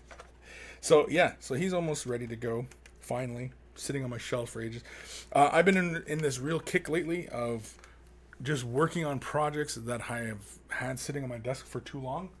And so that's really where I'm at right now. I'm trying to avoid... Quirk was trying to give me some privateer press models, the little special exclusives, like the Witch Doctor, who's this cute little girl holding like a beer or whatever, or a keg or whatever.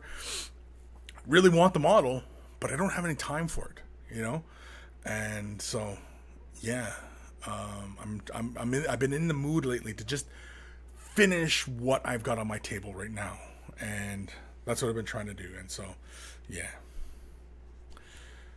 I'd highly advise the rest of you who've got a bunch of projects and you got like some half-finished projects, finish those half-finished projects. Get them done. Just get them done, man. Just get them done. You'll feel better. Because I've been feeling pretty good lately in getting some of these projects done. Like, again, I finished a Wraith Lord, finished my Wraith Knight, finished my Avatar, which was, a long time waiting. What are some other ones here? I'm probably going to actually start cranking out some jet bikes soon enough. I'm probably going to try and get my jet bikes done. I was finishing off my Lynx, finishing that guy. Yeah. So, again, I got a whole whack ton of projects I got to get done. Whole whack ton. Chaotic Colors, quality of life on Saturday night. The amount of whiskey left. And I'm running out. Black Widow 61, drinking, not good, nonsense. I said it leads to poor life choices. There might be something to the not good. I don't know. I mean, I'm not a scientist. Scientists? Scientist. See? Drinking. Anthony B, that's how I got the Tiered Army on eBay after a few beers. Yeah, Mad Cow Crazy. Drinking is the source of many people's problems. At the same time, it's the solution. Yeah. The cause and solution to all life's problems. Chaotic colors. Sounds like we all shop at the same. That's why shopping with the wife sucks. No booze. Chaotic colors. Am I the only one who wants Kris to do show at home with a beer in his hand? Well, you know what? That's why we've got the Patreon going, because that's the dream, right? We're gonna try and live the dream of being at home, drinking a beer in my underwear, while doing this show, and maybe even painting models, and you know, maybe. John Redcorn, any battle reports on the horizons? You know what? I recently did one against Steve for his channel, and I was tempted to bring out my camera and film it from my angle too, but I said, nah, screw it. I said, no, I won't bother. I've also had this inkling after watching Guymere Alfir Carl's channel, Beer and Blood Bowl. I was tempted to actually, you know, put together a Blood Bowl game and, you know, film it and you know, enjoy a game of Blood Bowl, because I haven't played in a bit, and I like Blood Bowl. But yeah, any battle reports on the horizons? Not on the immediate horizon. No, I've been mainly concentrating on just really kind of just doing more videos and kind of just getting into a schedule right now with, you know, how I'm producing and showing videos, and like what kind of work times, what's going to work for me as far as, you know, doing Way of the Brush, doing other projects, yeah, and posting them, and trying to be on a regular basis, you know, because that's the other big key part, is being consistent. You know, I tell people all the time, be consistent on YouTube, and, you know, practice what you preach, right? So, got to be consistent. Knitfink. I have too many work in progress as well. For the last 2 years, I forced myself to finish 2 projects before starting a new one. Exactly. Chaotic Colors. FFS. FFS, Kris? Oh. That's the first time you mentioned that. And Patreon, or whatever. Yeah, Patreon? Yeah. No, Patreon, it's in the description below. Just click on the link in the description below. The Patreon's there. Yeah, I mean, I've been, because I have a computer at home. I have a Mac Pro at home. That's pretty much ready to go, but, you know, I had a minor setback, and so I'm thinking that I wanted to get the external capture card. Because an external capture card, that means that I can pretty much go, I can do Way the Brush here and have the same quality of show. I could go home and have the same quality show. And so that's kind of what I wanted to do. FFS. FFS. Oh, okay. For fun's sake. For fun's sake. I like that better. For fun's sake. FFS. For fun's sake.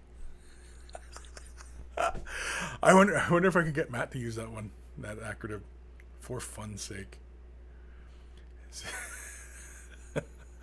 Probably not now, because I mean, I've already said it on here, and this is going to go all over the internet, and so he'll probably catch wind of this one. So, but yeah, for fun's sake. What are some other ones that we can change up and make them sound, you know, G-rated? For fun's sake. Tolo, oh great, a bad word. Here comes the Inquisition. No.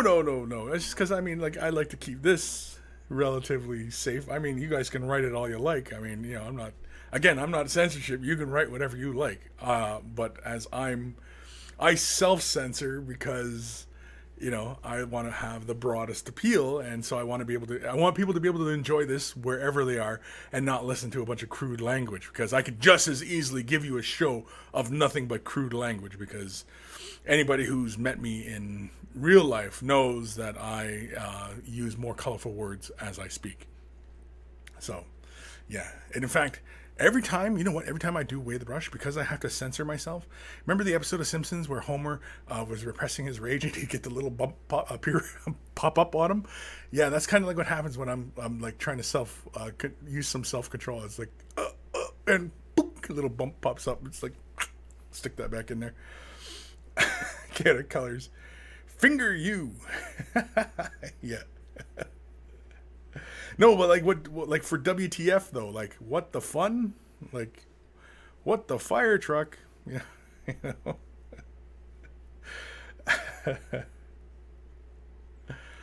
Black Widow 61.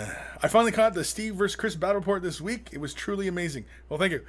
Steve mentioned yesterday that we have to do another battle report, and I said, "Oh, well, okay, we'll do another battle report."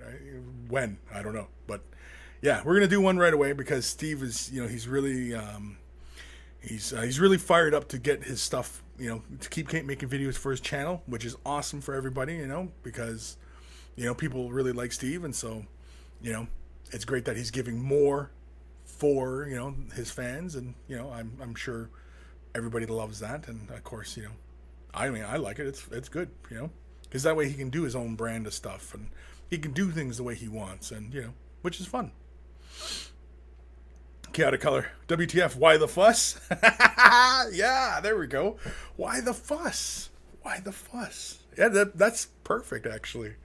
Why the fuss? Yeah. What the Fenris? Yeah, what the Fenris? Tolo. What the Fenris? What the Fenris is very game specific, but why the fuss? Like why the fuss? I almost dropped the actual expression. Stick those bumps back in. The Welsh bloke, WTF? Where's the fun?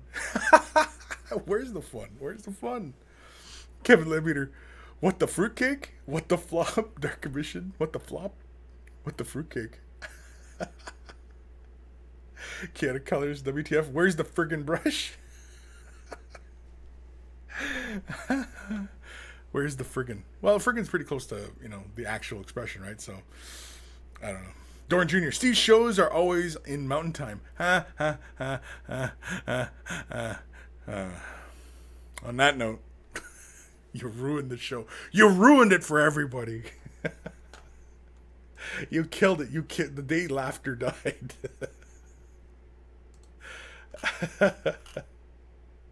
Then you go feel all crap. Aw, I ruined it for everybody. Aw. Tolo, GTFO. Get the fun out. Yeah. Get the fun out. I like that, yeah. Emperor's Champion. Where's the fluff? These are all great. These are all great. It's too bad this chat isn't stored. Maybe we should take this over to the other chat on Discord. Let's do another email because holy crap, there's only 8 minutes left of the show. Oh yeah, headphones. Email time. Email time. This one here is from Dark Satan, aka Warren. Hi, Kris. As promised, a progress update on the Incarn. Keeping with the living death theme, I went with bone instead of metal to give it a skeletal. And made it more vibrant than usual to give it some life. But he's the god of death. He's not supposed to have life. Anyway. In contrast to the petrified look I'm going for on the crumbling wraithbone, I want to make the hair more violet with magenta highlights for more brightness and warmth overall. I wasn't going to do the inner core much brighter than it is until my sister pointed out that it reminded her of Cabaneri of the Iron Fortress. Okay. And I was instantly sold on that idea. I am still undecided on the blades. The ideas I have at the moment are black and white metallic, and crystal and amber. Thanks for taking the time. I really appreciate the feedback. And so here is his Incarn. And so, there we go. Let's zoom in a couple hairs here. And so we've been getting some progress updates on this guy, and I like the bone. I like the bone. I like it. It does play nicely with the purple and the violet. The hair going up to a magenta, yes, I could see that. Just to differentiate it from the ectoplasm that's flying around, going with a bit more of magenta into the tones. Basically kind of where you're in between with these colors here and in between the glow here. I think the glow could come up a spot or two, pushing almost the yellows, basically going just a bit more oranges, and that will play with the purple. But of course the bone color has already got a bit of that light brown, which has like a yellow quality to it, which of course plays nicely with the purple. Yeah, I'm liking this so far. The blades, yeah, the blades is kind of a tough one. Because I mean, like, you could go with, say, like, you know, throwing in, like, say, these subtleties of these greens into the blades. So say, for example, you went with silvers on the blade, but then threw in just a bit of shading of green into the blades. Not making the blades green. They're still predominantly silver, but you had some greens at play in the blades. And maybe that'll give you some visual interest in that regards. But otherwise, yeah, I kind of dig it all. Very, very cool. Let's come in a bit more here. Yeah. I do like the purple and bone, though. That looks really, really cool. I like that idea. In fact, I like that idea better than what I did. I'm just going to say, I'll say it. I like it better than what I did, yeah. As for the hair, yeah, bringing it up to more of magenta. Which way were you thinking? Were you thinking of doing it as a broad gradient coming across the hair like that? Or like a highlight? So like the highlights are magenta and it continues on to darker purples. Which way were you thinking? Because I think a broad highlight as it transitions through the model actually would look pretty darn cool.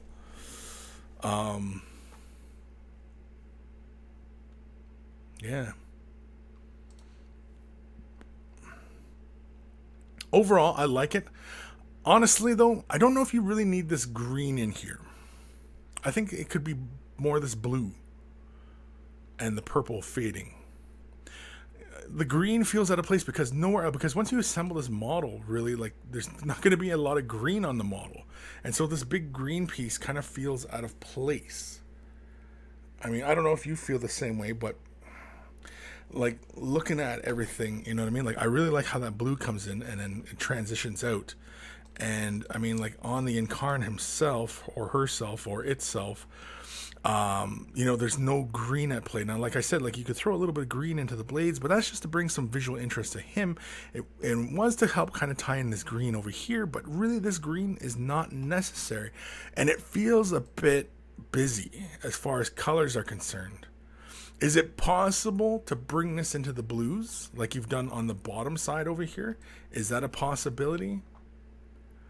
But otherwise, it looks great. And keep sending updates and keep sending progress reports and, you know, let me know what you're doing. I find it all very fascinating. And, yeah. Oh, wait. He did send another friggin' update. Yeah, that...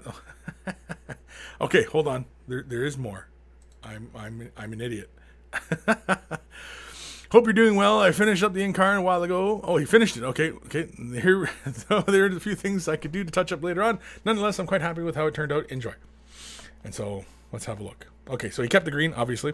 Oh, yeah, and he threw some green down there. Okay, well, I mean, you know, it was just a thought. Yeah, he threw in more yellow in there, too. Oh, that's very cool. We got to zoom in now. Zoom in. Yes. And then the more magenta. Okay, so you went with more magenta through the hair. It left a bit with that purple behind, so you just went for more broader. Oh, I like what you did with the swords. Look at that. Now that's cool. Okay. Color me impressed. I like this idea. I like that. The stars. It looks like maybe like the silhouette of a planet, maybe. Yeah, I like that. I like that. That's very, very cool. Is there any other shots of that other sword? I kind of like to see. Is there something really fun going on there? Yeah. Let's zoom out a bit more. Yeah, I mean, I like the completed piece. I don't think it really needed the greens in there. I don't think you needed the greens at all now, in hindsight. But I mean, you're not changing it now because you're done. It looks great. Don't get me wrong. Do we got okay? We got a slightly better picture of this sword here. Do we do anything fun for this sword? Oh, it's a little out of focus. Looks like he concentrated just maybe like heat, so like he brought the edges a little bit darker and kept it brighter through the center, maybe. But I like what you did with the other sword, though. That is really, really cool. And I don't think I've seen anybody do that to their Incarn. Oh, here we got a better picture of the sword here. Oh, yeah, okay. Very cool. Wee. Yeah, I liked how you treated that other sword, though. That's impressive. That's really impressive. I like that. It's very nice. Almost has like a Stonehenge kind of quality to it. Very nice. Nice little glamour shot of it all. I like the glow. I like your choice of gemstones. Again, the green. I don't know if the green needed to be there. That would be my only thing. I don't know if the green needed to be there. Oh, crap. Did I ruin that? No, not really. So we have just one more. Better angle. That sword, though, for me, is a winner. That is really, really cool. I like that sword. I like that idea. I don't think I've seen that on anybody else's Incarn models. So that's definite win in my regard. In my opinion. Man, I think I have been drinking. So very, very cool. Thank you for sending that in. And of course, yeah, send more of what you're working on, man. Because, you know, well, you're here, aren't you, Dark Satan? Yeah, you're here. Yeah, I know. I missed it, dude. I missed it. Sorry. I missed it. I'm sorry. Yeah, Dark Satan's here. So, yeah, again, like I was saying, though, like, it looks great. You're not going to change a thing. But, yeah, I don't know if it needed the green. I think you could have played better with those cooler colors.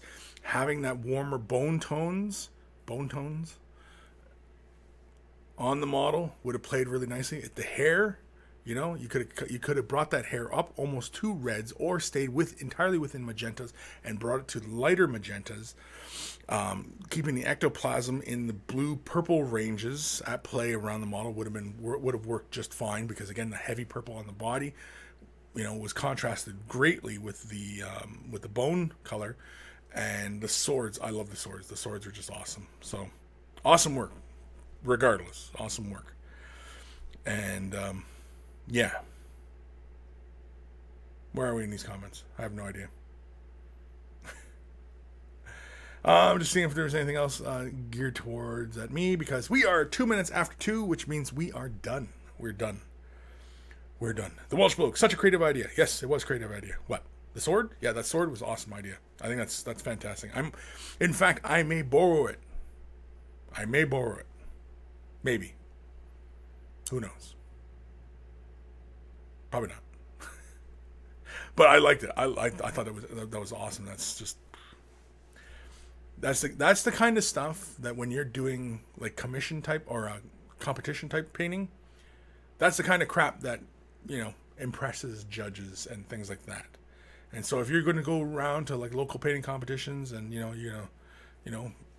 flex your muscles a bit and show what you're made of, keep doing that kind of stuff.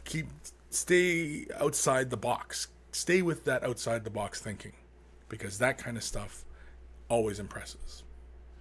So, awesome work. Thank you, Dark Satan, for sending that in. And feel free to send me whatever else you're working on, of course. And that goes for everybody else out there. If you have any questions, comments, you want help with a color scheme or your commission painting service, you're looking to drum up some extra exposure, send it to Kris@miniwargaming.com. Of course, you can join us on Facebook, Way of the Brush. Of course, typing in wayofthebrush.com will also bring you to the Facebook page as well. And, of course, I sell t-shirts, Way of the Brush t-shirts. They help make you look nice and manly. They help support this whole effort of the show, and of course, you know, keep everything rolling. And yeah, And of course, join me on Patreon. Of course, I want to thank everybody who's already supported me on Patreon, and everybody who's considering supporting me on Patreon, and everybody who will support me on Patreon. I want to give a big thanks to them because, again, it's really helping motivate me to do more, to do better, and get more done. And, you know, it's actually been a good motivator, I think, for doing more. I'm not sure if that's what the intention was. I know, as we talked about, you know, it's helped getting, you know, things kind of rolling. I've done this show for so long, you know, out of pocket, and so, you know, it is kind of nice that, you know, we're getting a bit of love back, as so we constantly have to keep the love train flowing. Love train, is that the right one? I don't think that's the one I want. But anyway, we keep the love going back around, right? We share the love, pass it on.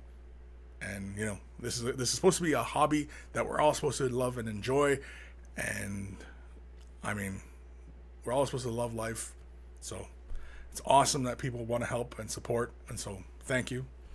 And anybody else, you know, maybe you don't have the resources. You'd love to, but you don't have the resources to do it. That's fine, too. Like and subscribe. Leave comments. Thumbs up. You know, do all that stuff. That also helps as well. So, you know. I mean, that kind of love doesn't cost a thing, or does it? Well, it might cost, because then you have to click it, right, and it sends that signal through the internet. And then what does that signal cost? Like, how much internet time, and what did that cost you per month? You know. I know we're going off on a tangent now. So anyway, okay. So Twitter, Instagrams, I'm all over the internets right now. And Instagram, I've been posting a lot of my work in progress lately. I haven't been showing a lot of that elsewhere. Been leaving it to just the Instagram, because I kind of want to have things special in regards that, you know, if people who follow me on Instagram, they can see what kind of stuff I'm doing. Like, you know, sort of not really behind the scenes, but I show like work in progress stuff and things like that. The Twitter, you know, I kind of post, you know, kind of what's been going on. I've been posting whenever I go to the tournaments. I've been posting my win losses on there, and so, you know, it's kind of fun in that regards. So I've been trying to keep things, you know, trying to keep things a little bit the same, a little bit different, but keeping it all unified and all over the place. But yeah, I don't know. We're just all over the place, I guess. Anyway, thank you for sending emails, of course, and thank you again for your Patreon support and all the support, everybody who's just tuning in, just watching, joining us on the chat, and of course Discord as well. Everybody on Discord. Let's have one more look at Discord. What's everybody doing on Discord? Everybody better be doing good on there. Are you guys been good? Yeah, everybody's been good. And so there's already a ton of you guys in the Discord. A bunch of you guys are already live. I can see a whole bunch of you guys in here, and of course we got a whole bunch offline right now as well, and so awesome. Of course, we have different channels there. I got like this music one here. Everybody's posting what kind of music they like. The Welcome Center, obviously. Oh, there's King 555. There he is. He's joining us into the thing. Future video ideas. That's another one. Basically, you know, post an idea, maybe a question. You know, like kind of like how to do this or how to do that. You know, just any of that kind of stuff. You know. And, of course, the general is... Holy man. Oh, no, this is not for the week. So this is turned into the meme channel, apparently.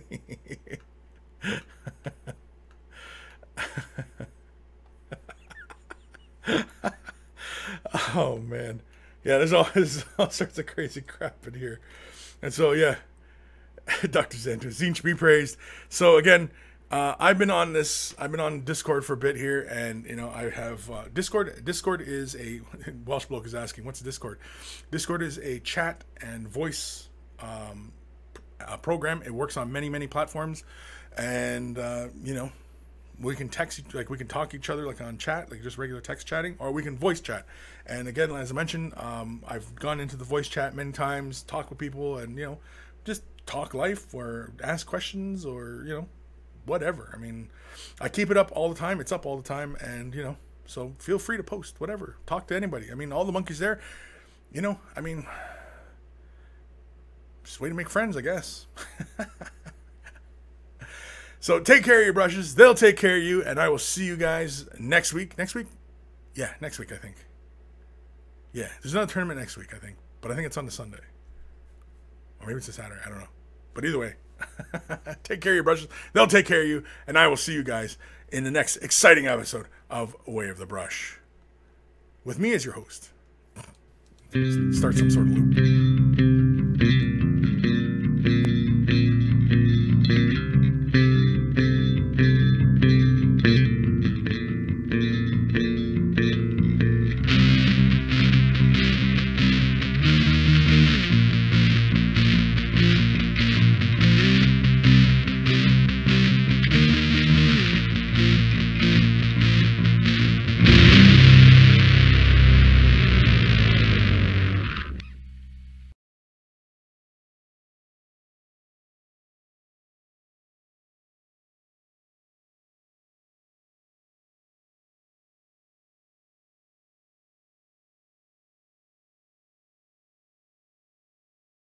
Pretty good, Chris.